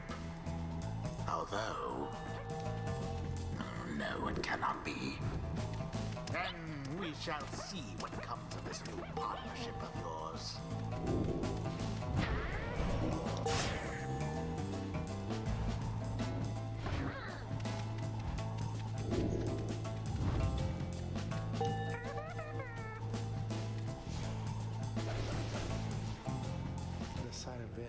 Well done as ever, Tizo.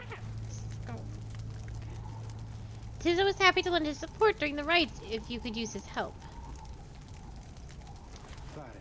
Well then, reader, who shall conduct the rites in the name of the Nightwings? The rite shall begin forthwith. Headwind.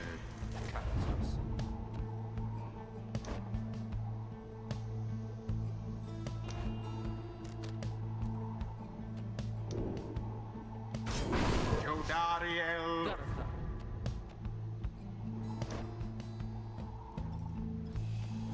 I wish I could take this man's talisman.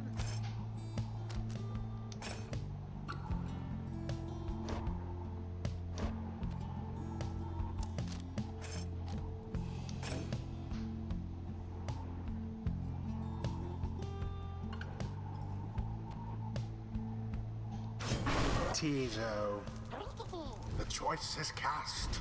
Our adversaries shall be quick. Be ready. Time's up, you swill. Come on, boys, let's get him.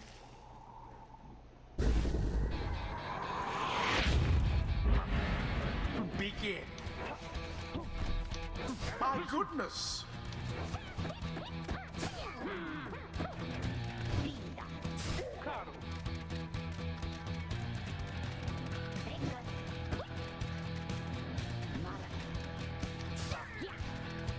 What happened there?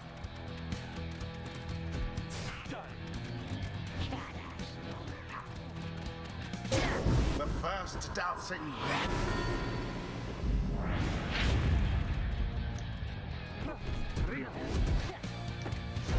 Bad boy, Parker.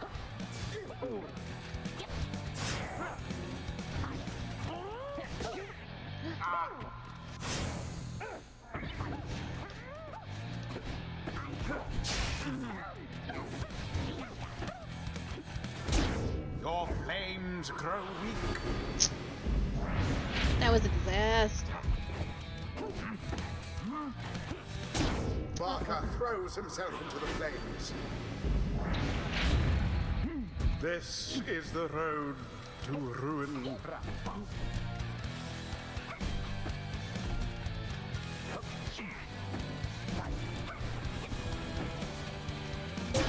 Glory to the scribe. It seems the Nightwings are a bit ahead. Yes.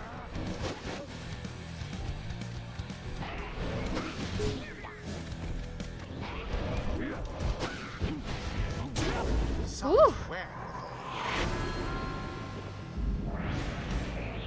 Alright, you lot, that does it. No more fussing around. My boys and me, we're proper angry now.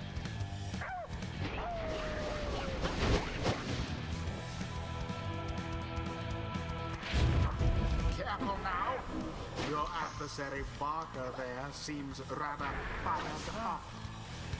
Whatever shall you do against so fierce a foe? Seize the orb!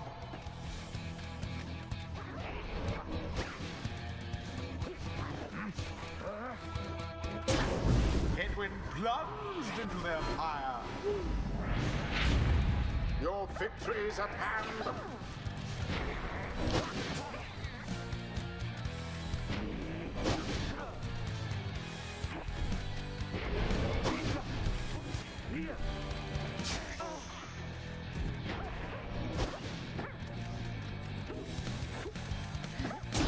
Your pyre sputters. The orb.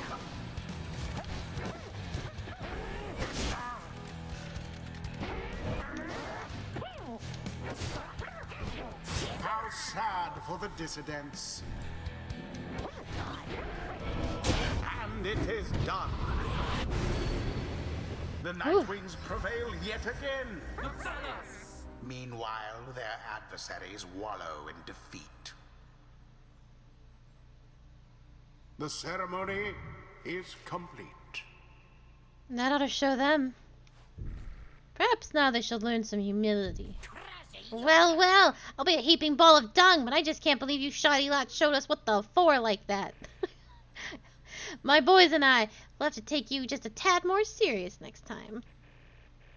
Till then, you must be sure to tell old Ricky Greentail that yours truly, he remembers everything, you hear? The rites do tend to teach something of trust. I used to think the scribes were just stuff of stories, but all of this really is their doing, isn't it?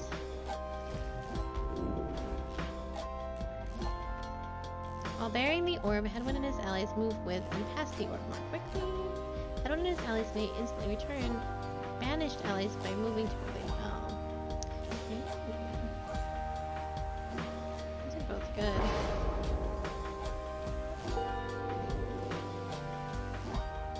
A flash of inspiration for next time.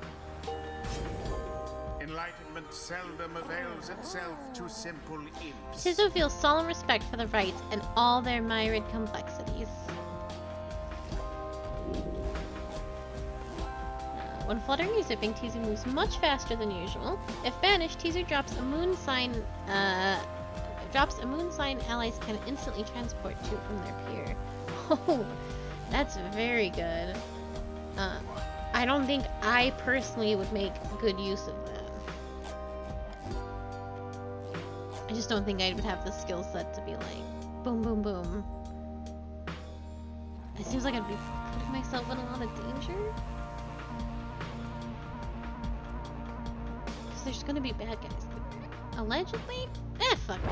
'Tis the influence of the imp scribe. Until the next rite. Splendid was your guidance of the Nightwings, reader. Your fellows are fortunate to have found one such as you. May you find the freedom that you seek. During the rites, exiles are instantly banished if they touch the adversary's aura. Press X to evade auras. After triumphing over the dissidents with a balm, you return to the wagon to recover from the night's ordeal and to figure out how best to proceed. You alright, Rookie? Think so, chum. I just need a little time. Didn't count on Barker being caught up in all this. Don't owe him your conscience. You'll sort things out with him. You always do. I do not wish to interrupt, but the dark of night is waning.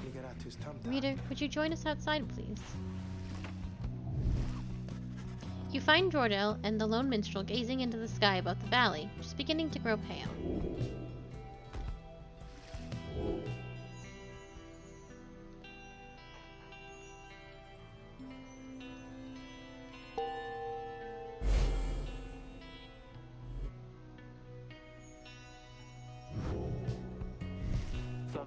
Then it is as I feared.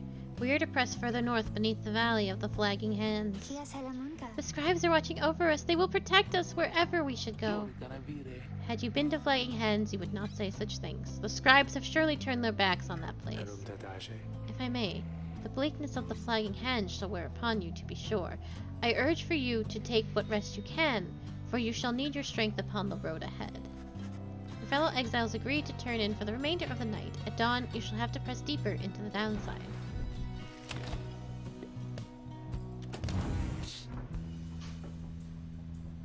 Oh, he's got a little nest. Various scrapes and things laced together with bits of ribbon and fabric topped off the plush fish.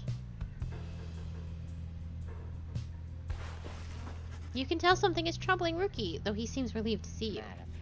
Hey, chum. Listen, I gotta level with you real quick. You remember Barker, don't you? Not exactly easy to forget, though. Believe me, you me, I try. Oh, hello, Rose. Rosary?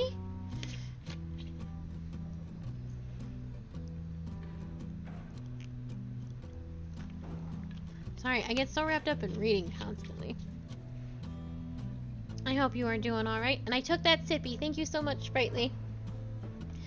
Well, he got me by the scruff. I've been down here a little while, as you can see by now, but Barker, he's been here longer. He made quite the name down here. As for me, I needed help, you understand. I have a certain standard to uphold. So, I figured he would be the one to ask. Then, Rookie hesitates. I think it's really cute. I love wizard basketball a lot, and I thought I'd be a lot worse at it. But it hasn't been too bad. I'm not gonna get into my own head about it. I've only won 3. And I know it's still like tutorial-ish, but I'm having a good time. I think all these characters are really good too. But then his familiar grin returns. So what if I owe him though, right chum? I got people back on the other side, and just between us, we're loaded. I mean rich. My problem with Barker, soon it's gonna take care of itself just as soon as my people send the money through. So I'm telling you right here and now, don't you even worry about it. I'm sure everything on that front is gonna end up real tidy real soon. With that, he scampers off before you can respond. It seems Rookie owes a debt of some sort. What is on the line exactly, you are unsure.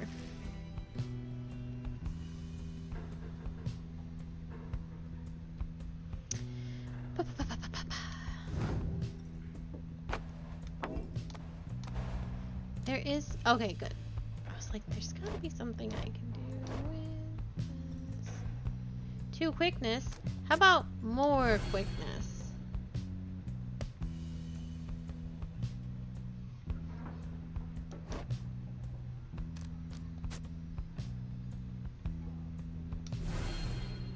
Excellent. Excellent, excellent, excellent.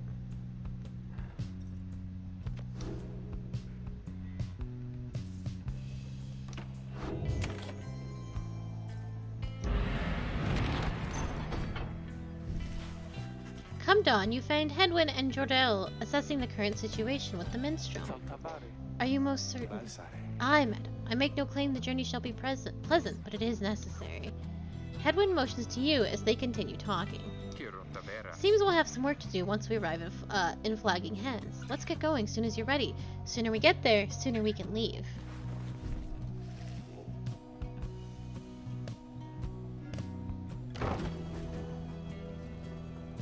I appreciate my boy Hedwyn hasn't started any shit. Is that because I let him go?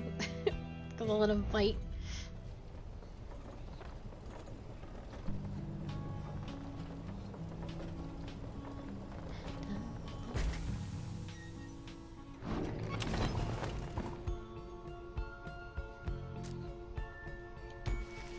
The Flagging Hands region proves as dismal as Jordell intended. The air is thick and foul.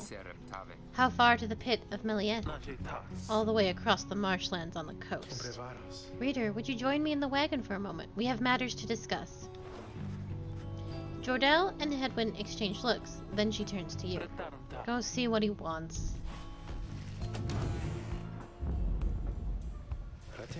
Thank you for your time, reader. I have something for you. On behalf of my client, before you is an artifact called Beyonder Crystal. You observe a shimmering crystal of some sort beside the Book of Rites. As you have surmised, the Termivets you are to confront during the rite shall stop at nothing to prevail against you. They have prepared this for quite some time. The Beyonder Crystal may help ensure that you are well prepared in turn. It is a resource now at your disposal to be used at your discretion. Gaze upon it and you shall see what I mean.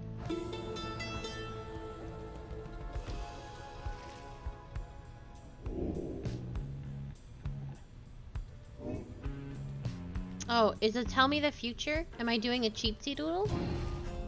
You look upon the shimmering surface of the Beyonder Crystal. Some of your senses fail, though you retain a hold over your consciousness.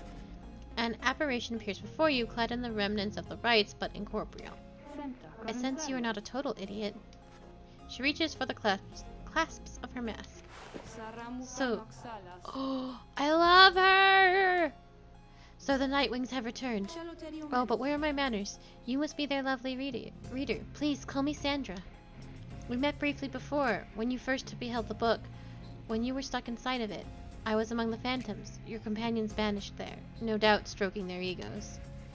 You listened well enough to that damned voice, now I suggest you listen to me as well. I am bound in servitude to you, along with any idiots whose freedoms happen to be intertwined with yours. I know the rites better than anyone. I soon can whip you into shape, but if you take advantage of my services...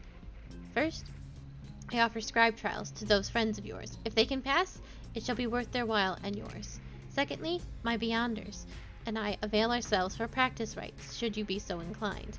Or you could always come and chat, and briefly free me from my eternity of boredom,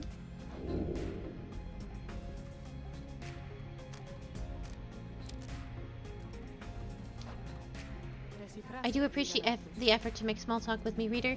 Anything to break from the monotony of staring into the void within this place. Not that I could see if I tried. She laughs at this, or maybe at herself.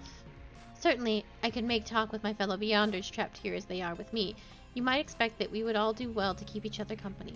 There is just one problem there, however. We are all sick of one another. She laughs again, perhaps not at her joke, but instead at her predicament. I do exaggerate to some extent, but there is a certain truth in this. We have been stuck together long enough that we have grown more distant rather than more close. But I had best not wear out my welcome with the likes of you, as I have long since done with all the others here. So, carry on for now, and if those fools with whom you travel learn something, come bring them forth to me. I shall see to it that they learn some more. I want to do a scribe trial. Indeed, it looks as though one of those failures of yours is ready for a lesson in pain.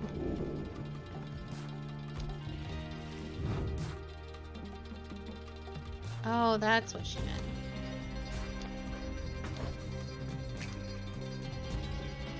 Well, that's not going to do him any good, so I might as well give him more quickness.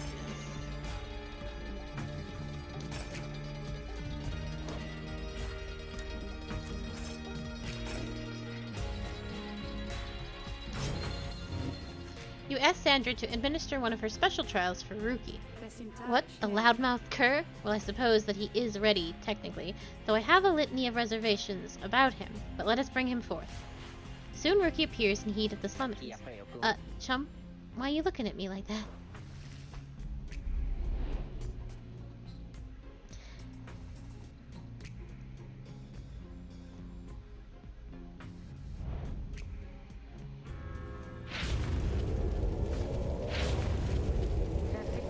Alright, what's the big idea, huh? So that's some kind of trick you're playing, chum?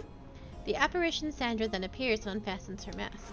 Shut your snout and listen well, cur. You answer to me here. What?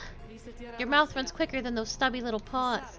You have much to learn if you have any intent to prevail in the rights.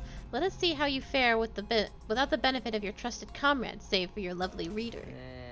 I guess it's you and me then, huh, chum? Wherever you are.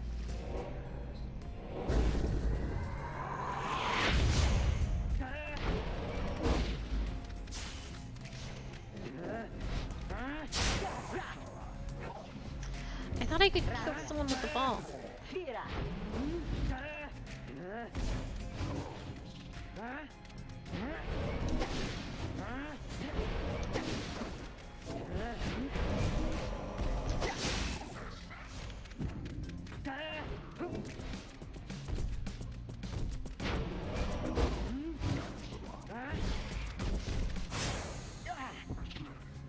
This is brutal.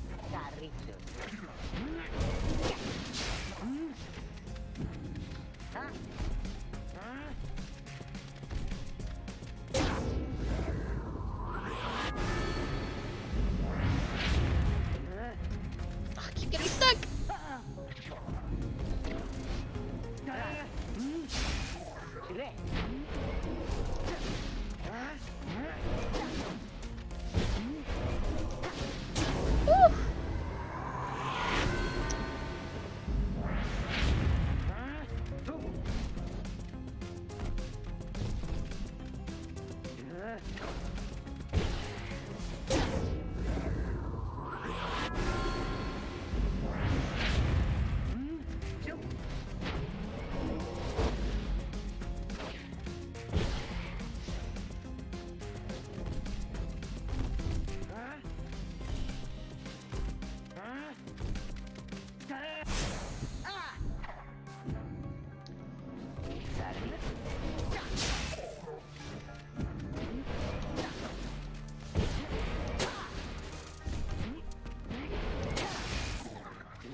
This is how we do it, right, chum? It is, and you acknowledge likewise that you did not do it on your own, despite having to face my demon friends all by yourself. You passed my test, Kerr. Congratulations are in order, both to you and to your lovely reader. Now farewell. Yeah, it's the mystery orb.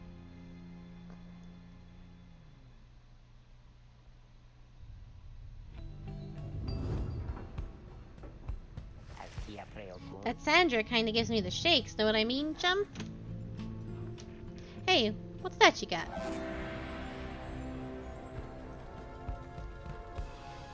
Legendary Talisman. After Rookie casts his aura, it lingers longer than usual. Plus 200.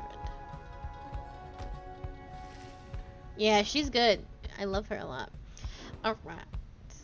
Get the hell out of here.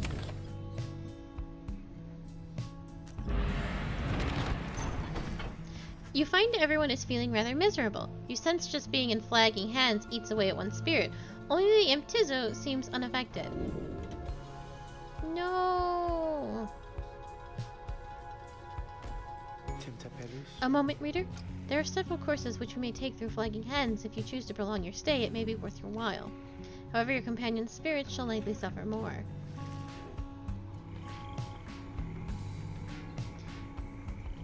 You can improve an talisman. Restore your reduce lost hope. I want items. The headwind's probably like, what the fuck, man?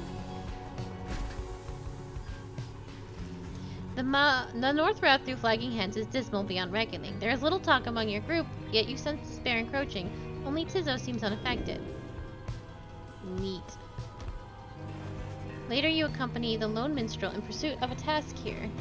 Speak not directly to the living shade, and be true to your heart when responding to its inquiries, and make no attempt to look in its eyes. The lone minstrel offers these and other words of advice as you approach the burial mounds of Cold Moat, where there are many exiles of the downside and see their final days.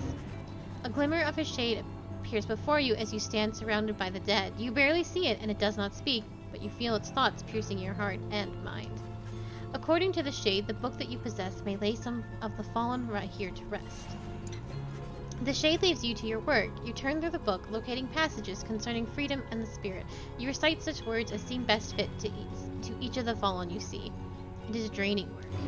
The shade resurfaces after a while. It leads you to a hollowed stump, then fades away. Exactly, Sprightly. I found a mushroom. Oh, it's a seething bit of... Well, I can sell it for 50 gold.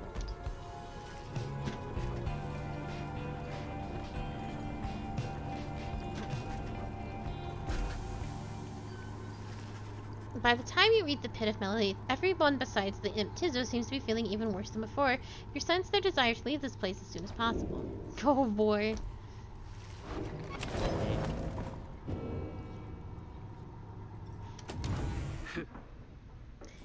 You seem upset. You sense Jordan's steel gaze well before you turn to her. Reader, rummaging about the wagon once again? Tell me something now that you are here. Look at me. Are you afraid of me? Consider the question. You have never met someone like her, but you do know something of what happens to those who remain in the downside for many years. I do not fear you. You tell her that, although you do not yet know each other well, you do not fear her, and on the contrary, feel safer in her presence. Truly? In that case, I have much work left to do. You shall fear me yet, if you survive this place. Now then, I shall go make my rounds. She walks away, and you feel the floor of the wagon shake with her step. Ah, that's good.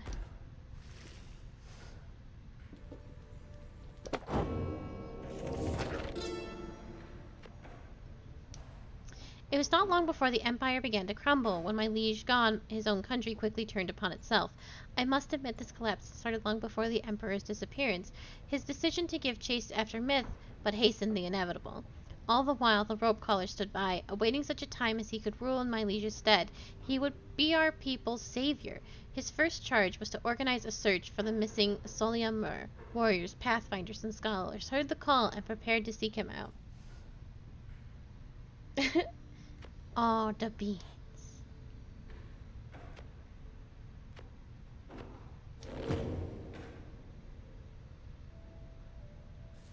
I like this history storytelling. It's like you get a tiny bit of lore as a treat.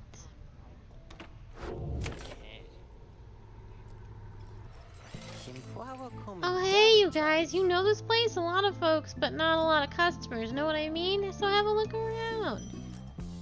have mushroom.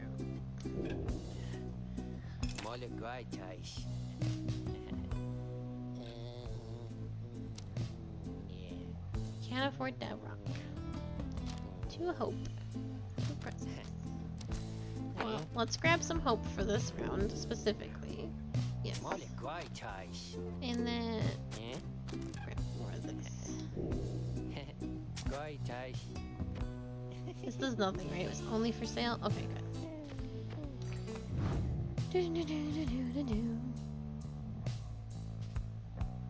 19 hope.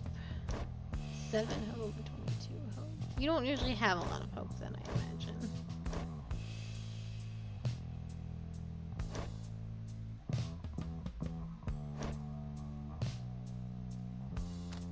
We definitely want the little owl to come with us. Because his hope is unaffected.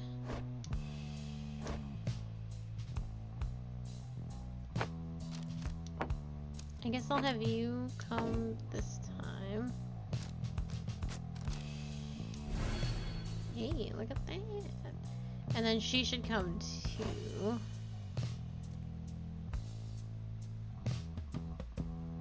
I'm gonna give this to you, but you don't usually get over there anyway, so.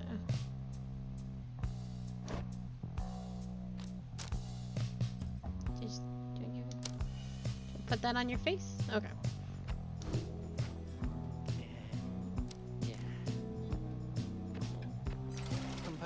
Come see us again, guys. Okay. As you make preparations for the coming rite, you wonder if the stars above will even be visible through the dense fog hanging over the pit of Milith. Then, Tizo seems to be very concerned by something in the vicinity. The imp disappears in a hurry. Oh, is Tizo alright? He was so frightened. He was not frightened. He was issuing a warning. Silence, everyone. Take cover. Jordarel makes quick note of several hiding places among the nearby crags and rotted husks. You wait. Something about this place dampens your senses. All you feel is creeping dread. Then, from the shadows, a writhing shape slides forward, its hulking form draped in raiments. The shape stops. Slowly its head turns from one of you to the next, each in turn. Wise of ye to hide yourself from us, little night wings. Ye trespass on the resting place of the astral born. We shall see you when the stars muster the courage to illuminate this place. The creature vanishes into the dark. After time, your companions reconvene. That was a bog crone. Indeed, that was the witch Uldamine of the Withdrawn. Her room. Tizo makes clear he has no love of Uldamine. Although the rites dictate she cannot harm you bodily, with her, best not to take unnecessary chances. We'll take what chances we can get in all of this. Everyone, it's time.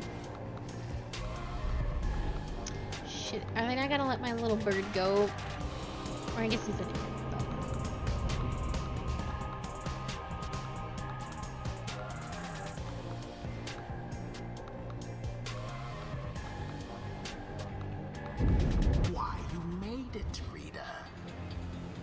All the way to the detestable pit of Milith.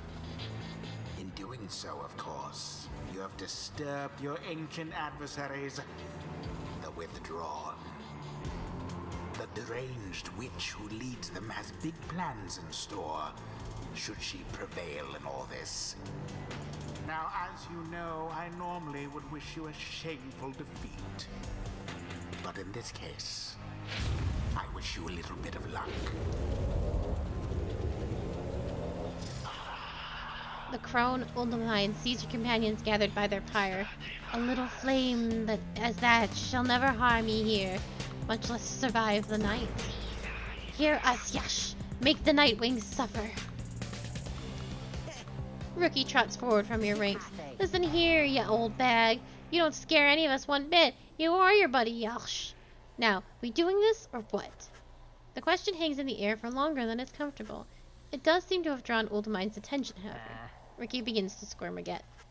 Then, Uldamine moves her slender fingers to her mask. Foolish. Y'all shall grow. Y'all shall grow strong. Y'all shall grow. He shall consume ye ere your little flame has died. That we shall ensure. Oldmine slides off towards her followers. Yeah, it's very good. Rookie remains motionless for a time. Whoops. Who shall conduct the rites? Okay.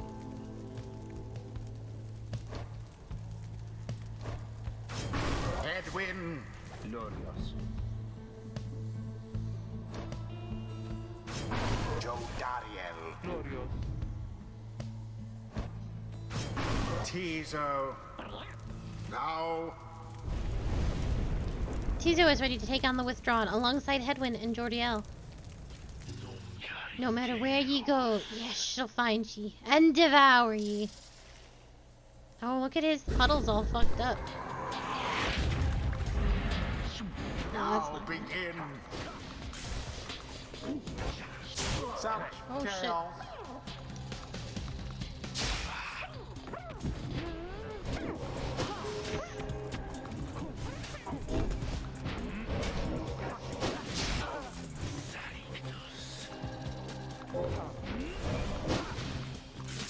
No, you don't. Oh my god, this is super brutal. Oh.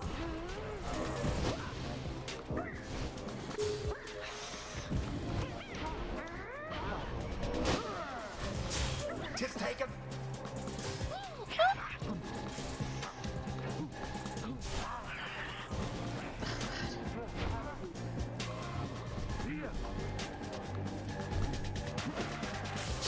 If I were that one, I'd be rather angry.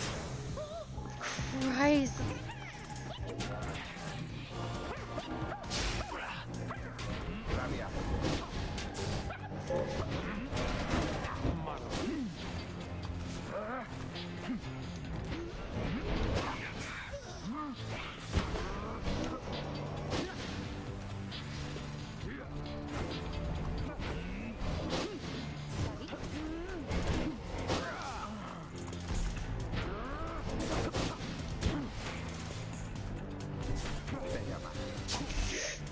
Indeed. Oh, she doesn't have the ball. Who's got the ball? Oh, it's over there.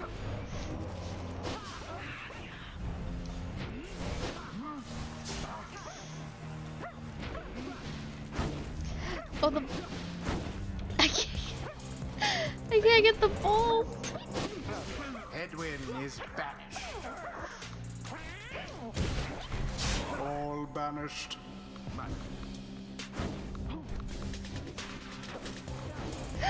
The teleporter. There we go. Poor Joe Dariel.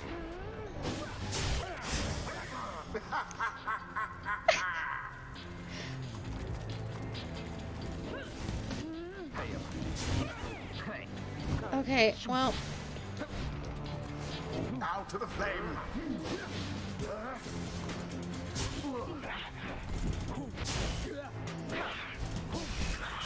United in banishment.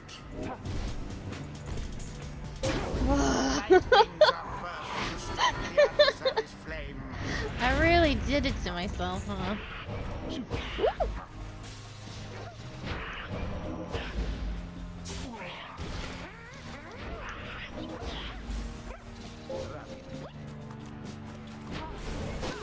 Someone grasp the orb. Fire of resolve.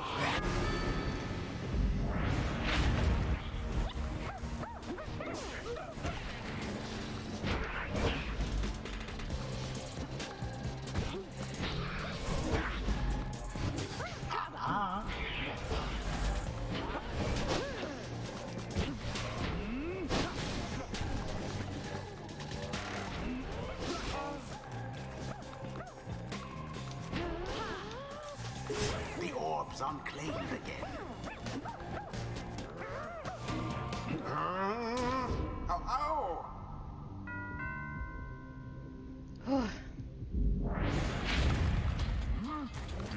Good.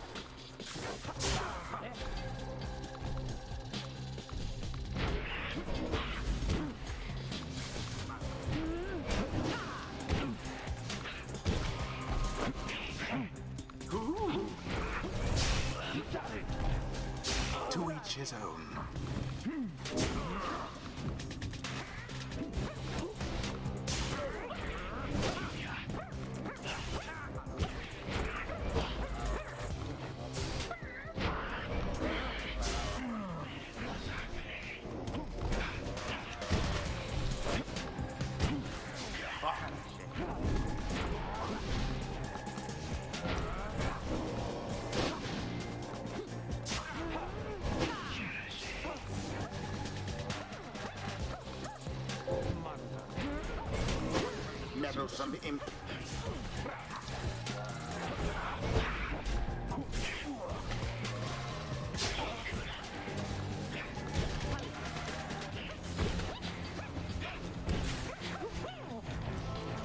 I almost pity what transpired there.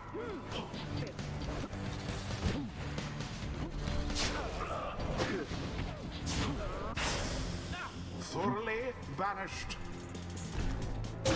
Jodariel plunged into their pyre.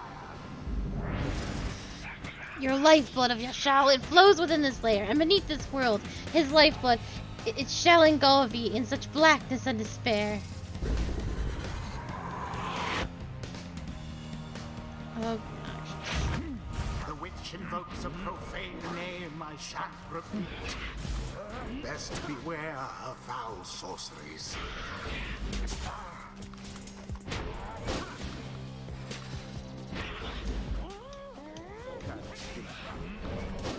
Quite an exchange.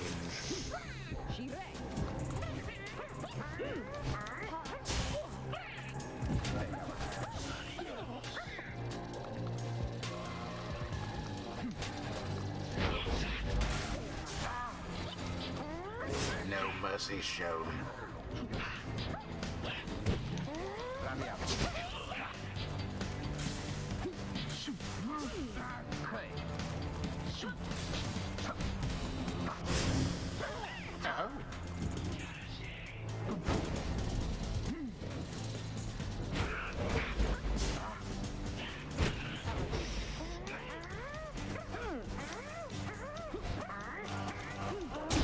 Tiso doused their pyre.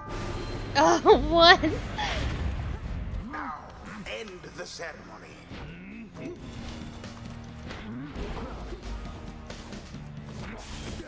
How very fortunate.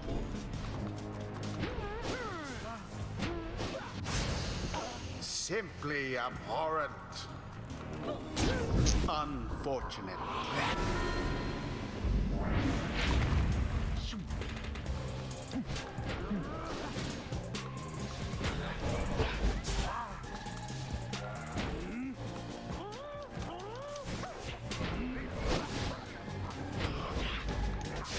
Banished each in turn. A rude predicament for the withdrawn. And it is done. The Nightwings once again prevail? And such a well-conducted victory it was. Thus end this night's proceedings. Nice work, everyone. Never thought I'd have to stand against a bog dweller. It would seem our adversaries failed to unnerve us. Tiso praises everyone's courage against Undahai and the withdrawn. We have failed thee, and the deed shall be repaid in blood. As for ye, fools, ye shall be consumed, and everything around ye, from the soil to the stars, ye shall see. Boundless are the teachings of the scribes. Yeah, it's very intense. I'm like... Would seem the exiled Jodariel has a knack for these affairs. Focus, training, prowess, the path towards survival of the blood border. These rites make similar demands of us.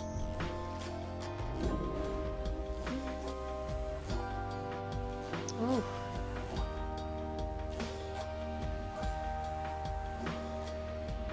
Yes. Witness the rites firsthand and be inspired.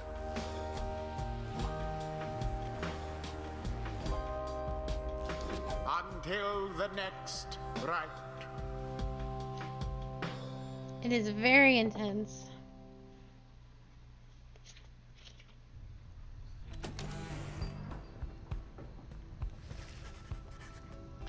Having defeated the Withdrawn in a convincing manner, you and the others have some moments to recover from the ordeal in the relative safety of the Black Wagon. He did. So when can we get out of here? What, Greentail? Had enough of Uldamin's hospitality for the time? Oh, Jody, yeah, thanks, I'm good. The Reader and the stars will point the way, as ever. It's just, so far we've kept on going north. If that's the case, again this time. The Sea of Solace spreads north and west from here for untold leagues. I could not tell you when last a vessel dared to sail those waters. Tizo asserts himself during the conversation. What is the matter, little one? Tizo is trying to get you to come look at something outside the wagon. Reader, please go see what he wants. You excuse yourself and follow the imp into the dark of night. You find Faye and the lone minstrel already gazing up at the stars. Can you not read the stars yourself then, Mr. Minstrel? I fear it's not so simple as matters of can or cannot when it comes to me, Faye. We shall see what the Reader has to say, for this is his charge. And here he is, in fact. Thank you for fetching them, Tizo. Tizo was happy to oblige the lone minstrel. Reader, it would seem the skies have cleared to some extent. Please look upon the stars and see where they compel us to go next.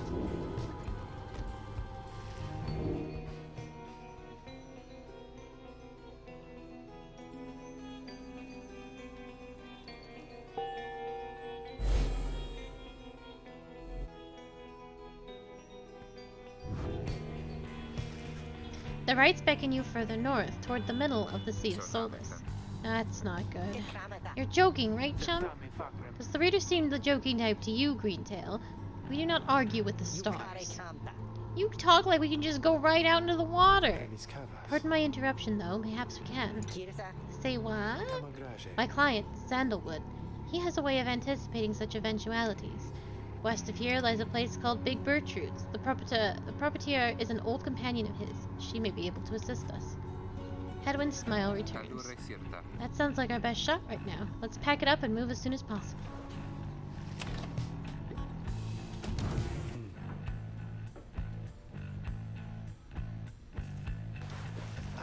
Greetings, Reader. It is good that you are here, for there is something I wish to tell you privately. Do you have a moment? I shall not keep you long, though I know your time is precious. You bid him to continue and make clear your interest in whatever it is he has to say. Very well, and thank you for your time. And I should further note, matters that pertain directly to the rights I must reveal to you alone, for thus I am obliged. In any case, when you confronted the Withdrawn and the Witch from the Hay, you might recall she tended to invoke a certain name. Elsh, the Astralborn. I hesitate to say it even now.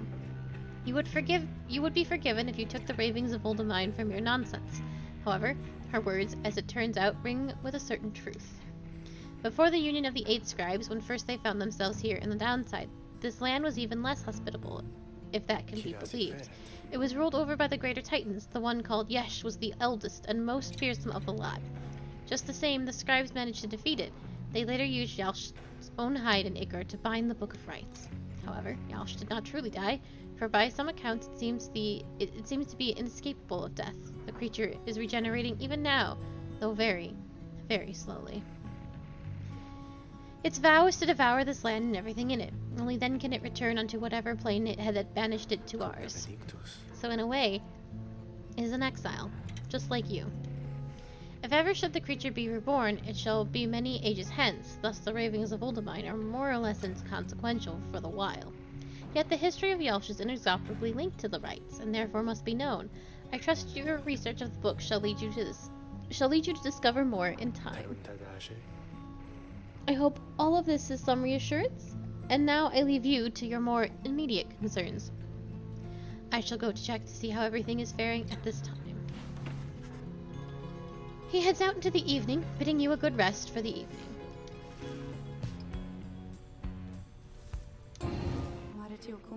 A visit from my favorite reader. What is the occasion?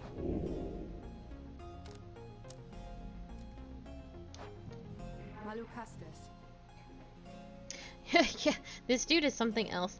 This is gonna be a wild reference, but he reminds me of the leader in God, I can't remember his name. He was in Wild Arms 2. And you work for an organization, and he reminds me very much. He's so pale and grayish and white. He's got the longy hair. What is his name? I don't know. I liked him a lot for reasons that I could not begin to explain. Thank you for the sippy, and I shall be taking it. Are you sloshing all the way across the flagging hands right now? A hideous place, or so I understand, for I can neither see nor experience its wondrous aroma, as you surely can. Although perhaps you are accustomed to it now? The Nightwings of the past misliked the place, of that I can assure you. We share a common misery. Now please leave me to mine, unless there is a service you require me to render at this time. Good. Let us do this again sometime.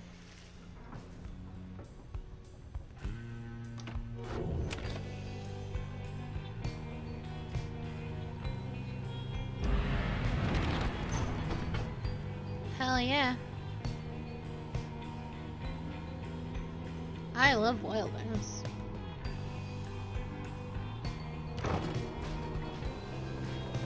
No, not Brad. He was the, you work for an organization, and he had, he was on a crutch.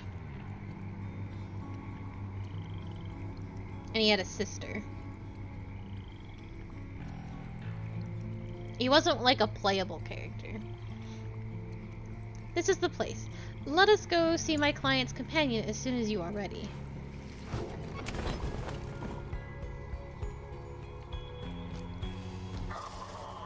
Big Birchroot is a sickly gathering of bog dwellers who stay within shadows, yet you feel their eyes surveying everything. The lone minstrel steps forward. Sandalwood, said Thus. Those words are enough to make the bog dwellers snap to attention. They emerge from the mud and dark and begin inspecting your black wagon with their strange tools. One of the bog dwellers slithers forth, and she is larger than the rest, and leaves no doubt that she commands the others. Thou speakest the name Sandalwood. We would know his whereabouts. Reveal them to us. Good day to you, Big Birchroot. It is a pleasure to meet you at last, for Sandalwood has always spoken highly of you and your handiwork. Did he? In turn, we know who thou must be. Yet thou speakest of the past. Sandalwood doth live. Doth he yet live? Speak plain and quickly. Yeah, that sounds like a familiar name. To be quite frank with you, madam, I do not know for certain, for I have been apart from him for some time, carrying out his will. Vinfield sounds correct, Zath. Though I have every faith that Saddlewood lives, as for his current whereabouts, I understand that he awaits us somewhere near the Waking Wood beyond the waters. We wish to seek him there, though, as you can see, our wagon is ill-suited for the task. The one called Birchroot frowns at this, studying the lone minstrel all the while. Indeed. Then leave us. Return at dawn, and that is all. By your grace, Big Birchroot. Oh, you were close. See, I remembered an R, but I would have never put it with whatever the hell that is.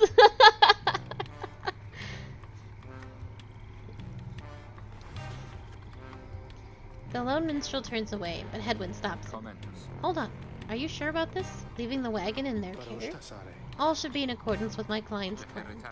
You keep calling Saddlewood your client. He must reward you well. Aye. In a manner of speaking, he helped me find a sense of purpose I thought lost. That's fair. Wild Arms 2 was good. I don't think any of the Wild Arms are better than 1, but 2 was nothing to sneeze at. Edwin nods at this, then turns to you. They definitely decline in great deals of quantity. Oh, 1 is amazing. 1 is a classic. And the remake of 1 for PS2 isn't bad either. 3 is not great. And 4 was a trash fire. But I enjoyed it greatly. Well, my friend, I guess we'll see what happens, right? I'm off to let the others know. You find yourself with time for your vocations while the bog dwellers go about their business. No, yeah, 1 is fantastic. I need money. Money, please. Oh god, 4 was literally horrendous, but I really, really enjoyed it. But like when you compare 1 to 4, it's like, whew, we have gone a ways.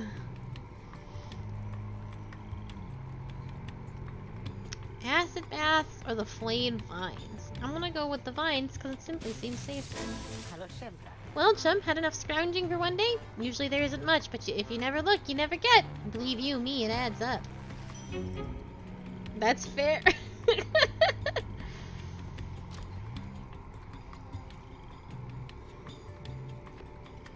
You make good points. God, I was having a fit about Kingdom Hearts 3, I think, last night. How bad it is.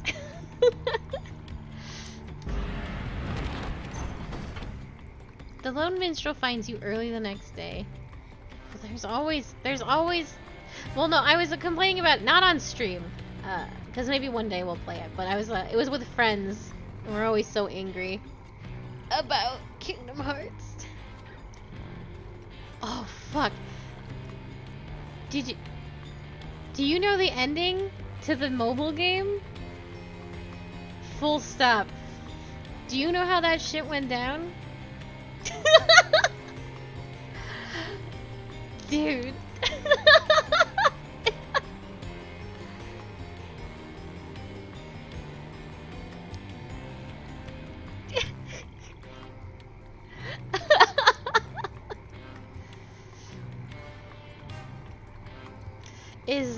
It is insane. I may play it one day on stream. Not for a long while. Something else needs to be happening on the Kingdom Hearts front. And that also means having to play Chain of Memories again. And I would literally rather not. The lone minstrel finds you early the next day. Reader, it is ready. Please come have a look. The others are already there.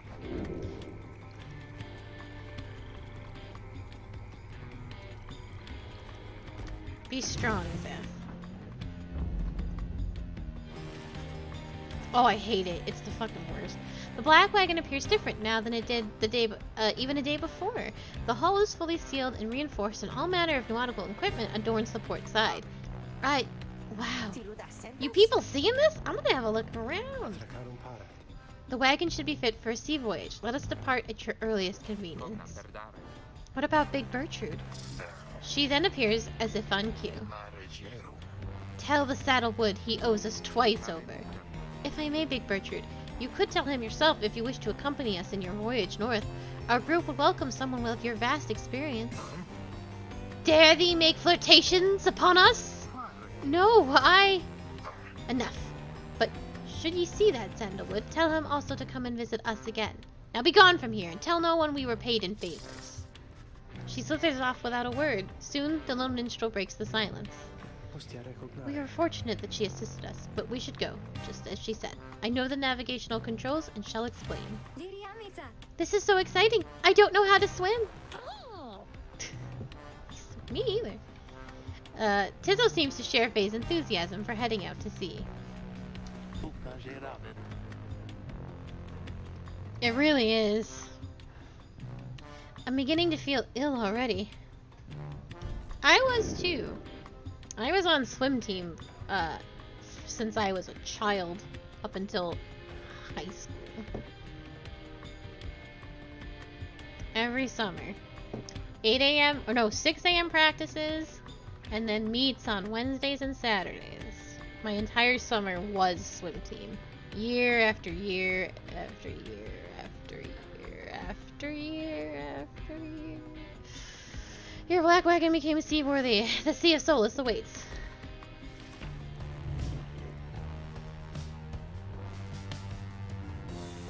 There is nothing more devastating as a child than having to go to practice at 6 a.m. during summer vacation.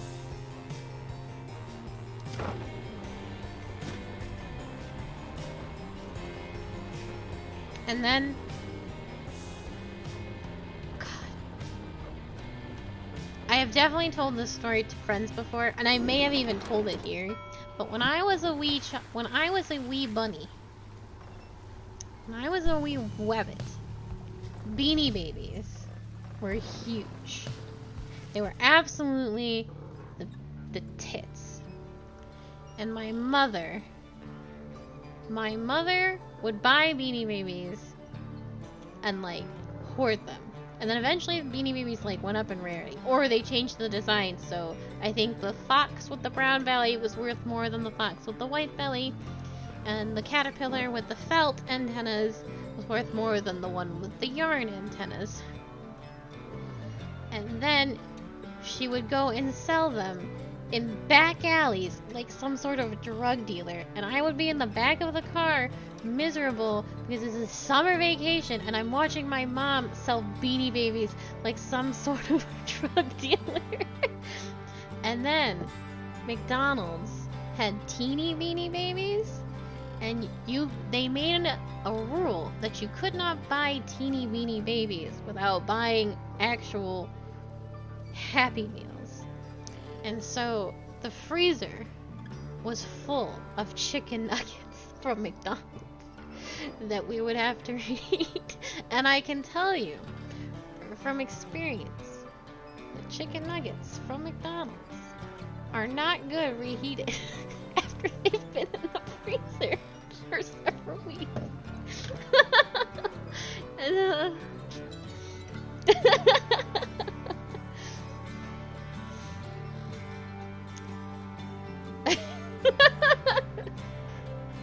The proper way to reheat McDonald's. That does not do me any good right now, Zach.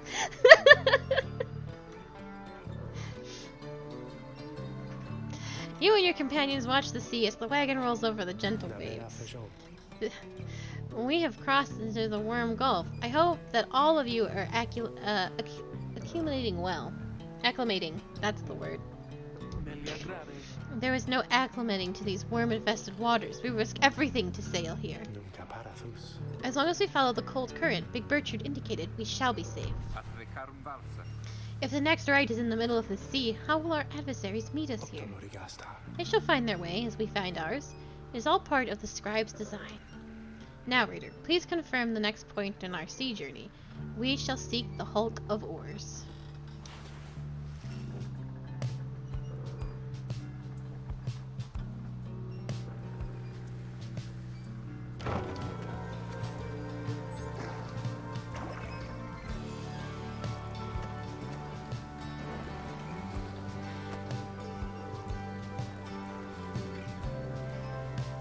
Our wagon looked barely functional as a wagon. It looks even less functional as a boat.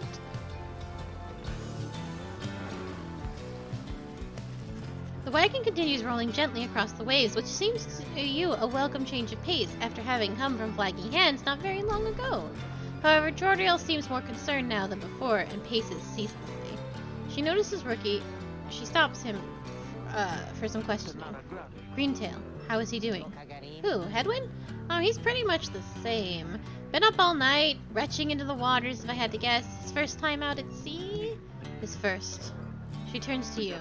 Reader, please check on Hedwin when you have the opportunity. He requires our support, and we require his swift recovery.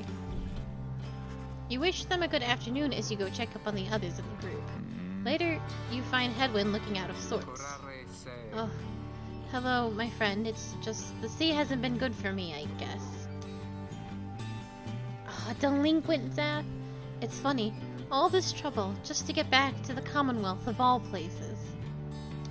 Hey, tell me something. What do you miss the most about that place?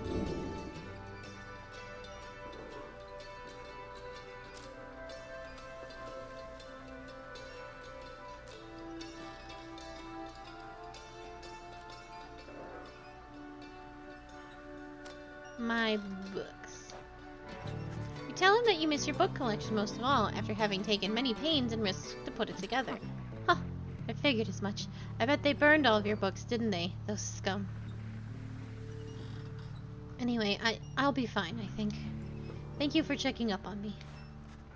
You sense he wishes to be alone. There is not much to be done for him now. It appears Hedwyn is too ill to connect the next rite. Well, I'm gonna dunk Hedwyn in the sea and see how he feels about that little whiny bastard. Ugh. I was too scared to skip school, but I wanted to every single day of my life. I always call your parents. So I never did any school skipping, and I never snuck out of the house. But I know that Q snuck out of the house to go see Alice in Wonderland. Apparently, she snuck into our brother and stepbrother's room and then climbed out the window. Q did that. Not me, though. I was too afraid. I'm sorry for my interruption, reader. Please again confirm the next point on our voyage.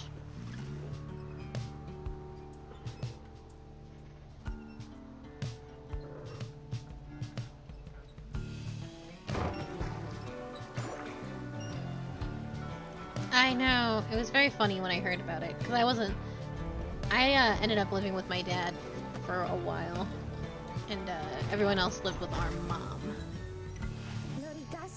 By the scribes! The sea! I didn't know it was so beautiful! Q is built different. Having escaped the waters of Worm Gulf, you can now see what must be the hulk of oars far on the horizon. Not everyone has taken well to the sea voyage, however.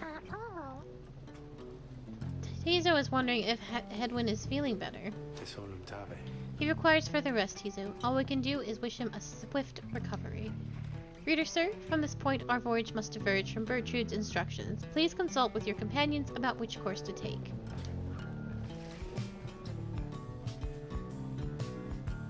Tizo wants to eat fish for something tasty here. Faye believes the 8th scribe shall bless us here. Sorry, Tizo.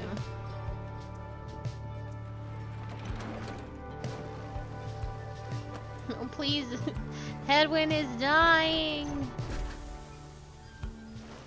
You find Faye gazing into the depths. The water is so beautiful, and yet it's very dangerous. They always said it's very dangerous if you fall in or drink enough of it.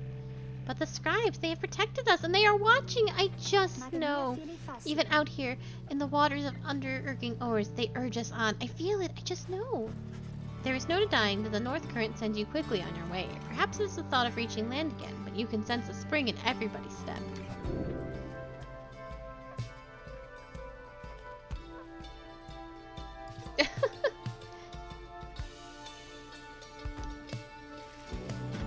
You're right, Zev.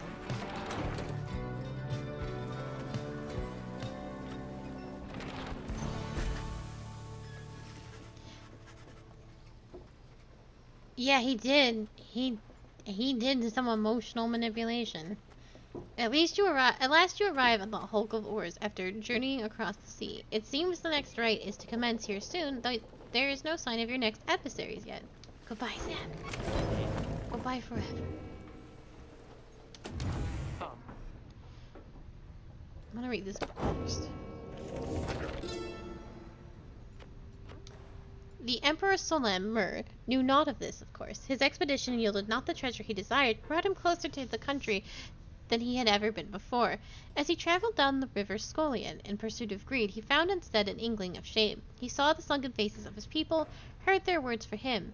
In time, he could not ignore it, and it proved more than he could bear. The river finally claimed him, his belongings, and his retinue. Once the people heard, I understood they cried with joy. Perhaps he ought to perish, but the mercy shown to him, I think, is what transformed him. So all the books are all nicely piled together. Among the black wagon seafaring equipment, Hedwyn uses as a single when food is ready. You just keep right on ringing that bell, chump. Keep at it. Ricky seems to be taking issue with your frivolous use of the nautical bell. After all, there is no sign of a nautical emergency, nor a prepared meal. Oh, I know it's not mealtime, it's fine. I'm starting to really enjoy the constant ringing sound, though. Not that it doesn't mean anything to me or anyone anymore. Besides, ringing that bell is probably some pretty good excuse, right? And it's good for training my ears, too. You know, we curs have ultra-sensitive hearing, don't you? Well, not anymore, I don't. Anyway, thanks, I mean that. He storms off. Ricky, she'll never forgive you for abusing the nautical bell. And so be it. Ricky appears, laughing heartily. He was only joking. Probably.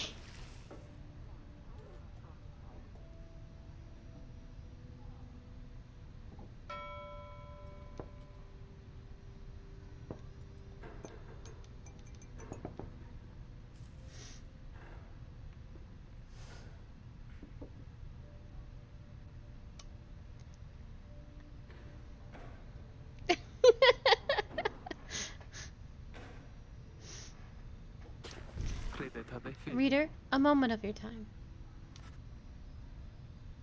You ask what is on her mind.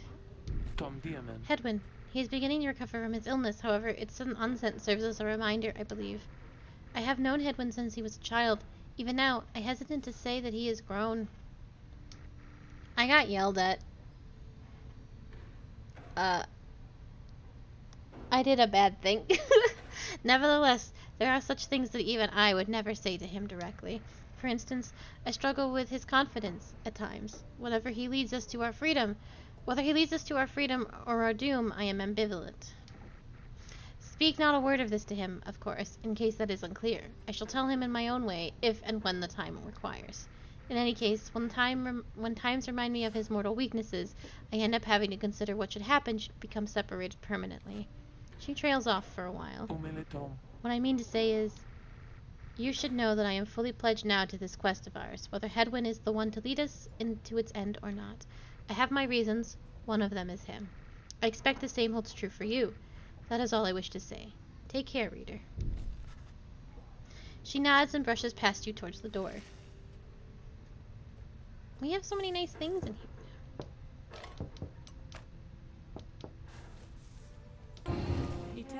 Well, hello, my lovely reader. What might I do for you? I want to do a scribe trial. There is an undulation I have sensed, reader, which means I think that your black wagon sails the sea. Am I not right? Of course I am. She laughs at this, or at herself, perhaps. I scarce remember the sea. It has been a little while since I bathed in it, you understand. My memories of it are wistful nonetheless, although if I remember correctly, the Sea of Solace is a disgusting mockery of the emerald seas near the Empire. Do be careful out there, will you? Now let me cease my prattling, lest I extend my sentence by another such eternity or two. We had best stick to business. You know where to find me? I don't know, it just was like... I didn't even think about it. It was just like that instinct that I had to click this as much as humanly possible. I'm afraid to actually ring him again, like, as insistently as I did before.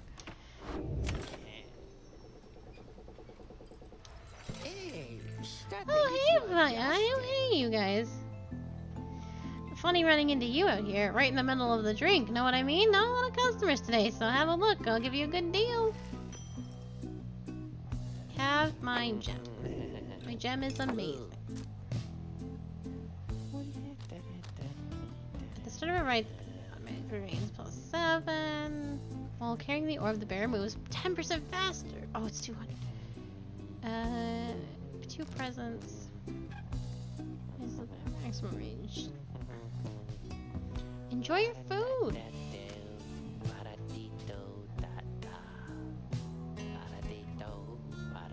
Maybe I should save up for the 200. I will buy this. Yeah, it's fine.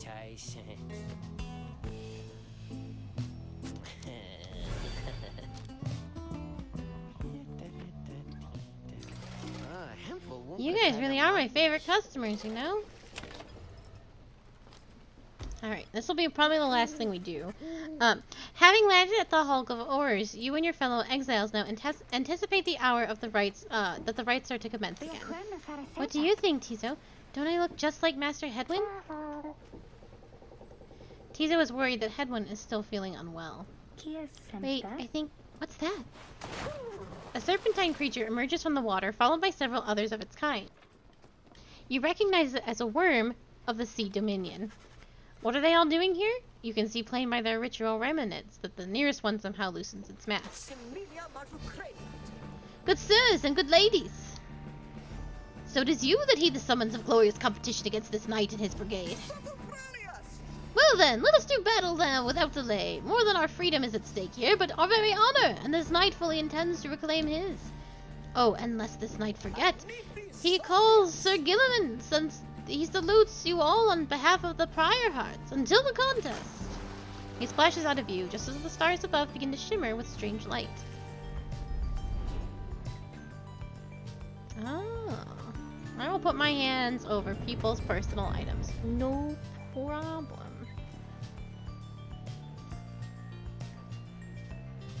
The way that dude talked reminded me of Sir Didymus from the Labyrinth. Even the vastness of the sea was not enough to thwart your coming here unto the hulk of Orus. You would be wise not to underestimate your adversaries here, despite their pitiable look. I am, of course, referring to the Pyre hearts. These rites are but another war to them, and that makes you their mortal enemy. I expect your battle to be glorious.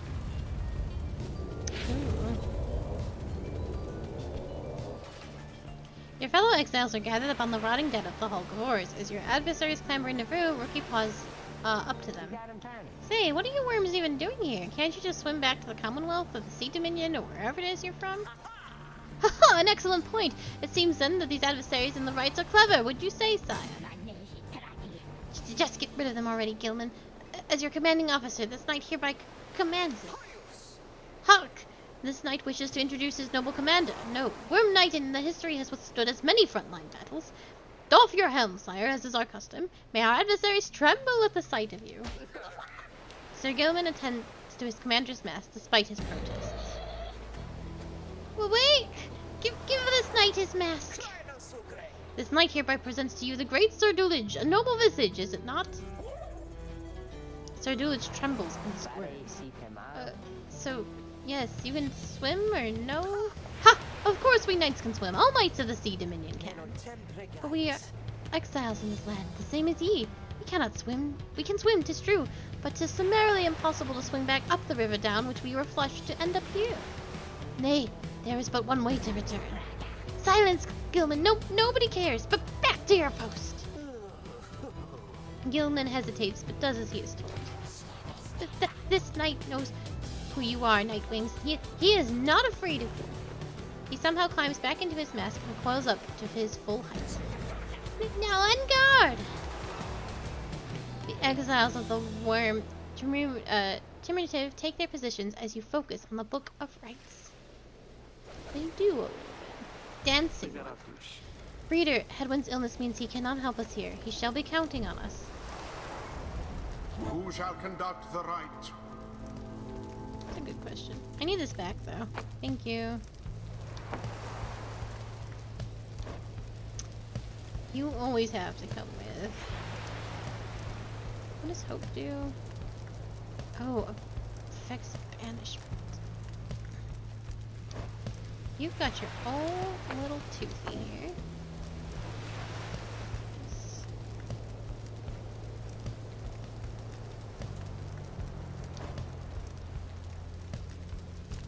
Do you want to be fast? Yeah.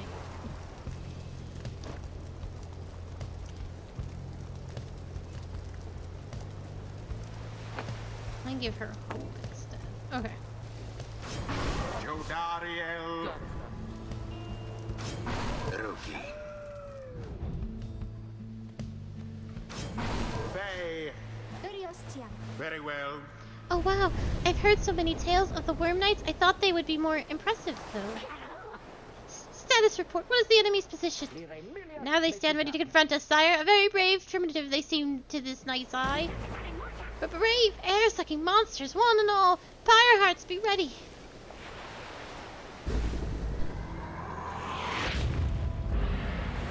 Commence. Poor little bug-eyed worm.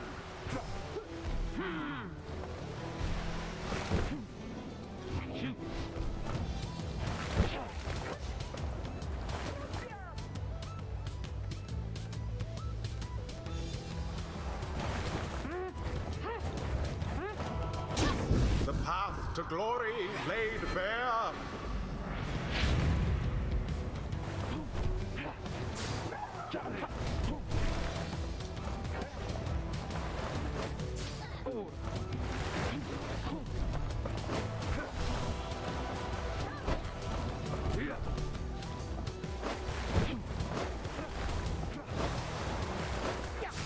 The deluge is banished.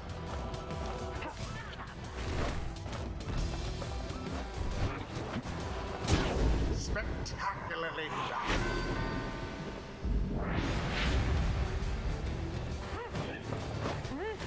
Quite the close call there, no?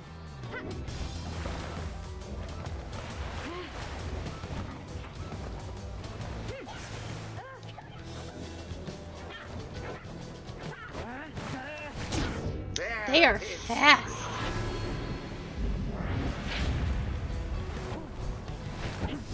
Engulfed within the aura. A rude predicament for the Pyre hearts. Oh my word. Gilman, your form is sloppy. Fight them as though that your miserable life is on the line. Your wounds do wound me, sire. The knight gives every right his very best. Though perhaps we have much to learn from such a brave primitive as the one who we now face. Oh, sire, you on? Get out there and vanquish them at once. Wow, those bozos bicker even more than we do. Let's get them while they're busy fighting. There seems to be dissension in your adversary's ranks. 'Tis little wonder these fool worm knights are no longer fit to serve the Commonwealth. And they just let me win. The Nightwings prevail. Accomplished effortlessly, I might add. The right is done. I did believe in that. I expected more from the Worm Knights of the Sea Dominion. Those worms were quick, alright, but Ricky Greentail's quicker. The sea was making me a little queasy, honestly, but we still won! We won! This knight commends you, noble Nightwings. Gloriously fought indeed, and this knight shall wistfully remember this defeat until the end of his days. Silence, Gilman. This is all your fault, and now consorting with our enemies. How dare you? This knight was but attempting honorary compliment, sire. It is not in accordance with the rights to praise one's adversary on a worthy outcome. Worthy? This knight will show you worthy, you miserable little minnow. You are a failure, Gilman. Get now from this knight's sight. What stirs now in the hearts of all these exiles?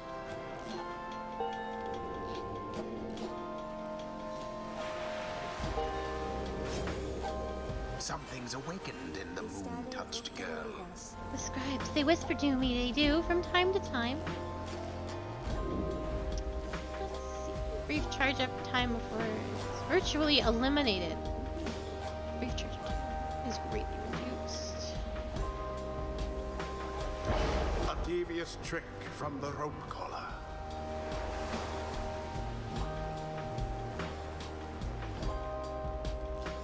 Until the stars align.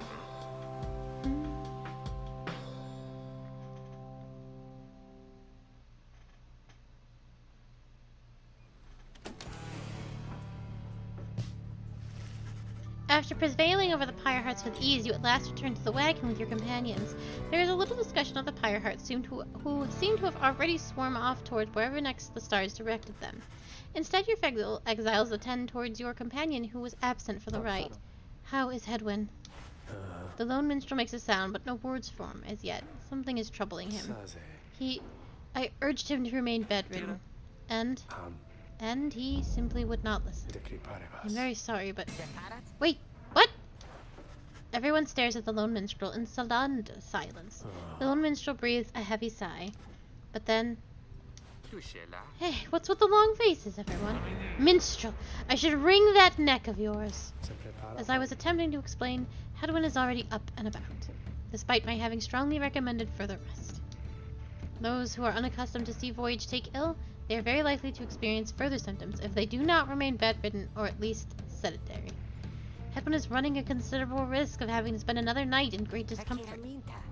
What are you, a doctor? Nay, although I traveled once with one extensively. And that obviously makes me a doctor.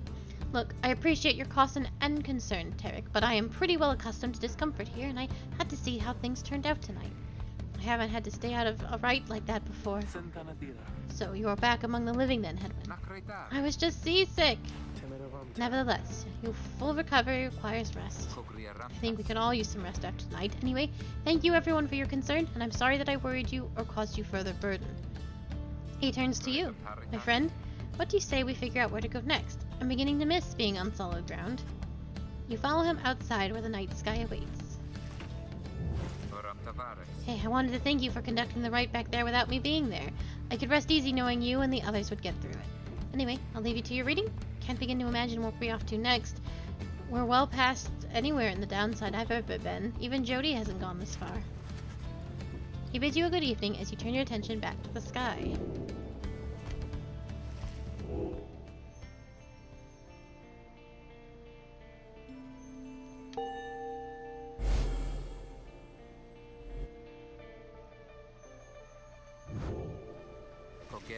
Still further north, then? Not simply north. This shall prove difficult. What's the problem? Our destination is beyond the deathless tempest. A vessel such as ours has little hope of traversing it intact. Can't we go around it? Given our confrontation with the Pyre Hearts, our chances back in worm-held waters would be even worse. Come on, people. It'll just be another day in the downside. Go get yourself some sleep while we still can. Bet you'll feel better in the morning. Your optimism is infectious. Isn't it? You all concur that the rest is in order, for the sea journey has been taxing to everyone. Come daybreak, you shall find a way to sail past the deathless tempest.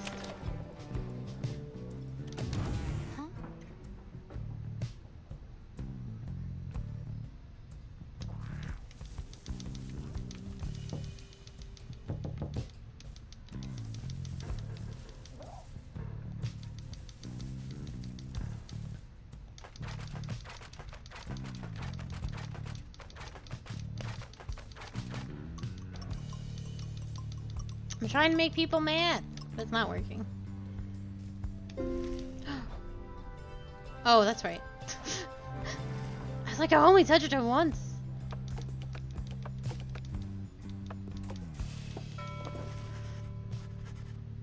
Oh. Alright. Well, that's all I'm going to do right now. I will be back in an hour with I'm sorry, I will be back with this game tomorrow at 2 p.m. EST. It will be the last one of the week. I feel like we're really cruising through it, but I don't know. It feels like there is going to be much more after we go to all the stars, question mark. But we'll see. But I will be back in an hour with more Near Replicant when we'll be starting Route C.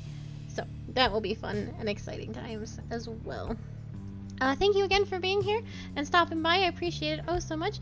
If I don't see you at the next stream, then I hope you all have a lovely afternoon, and I will hope to see you soon. Bye-bye!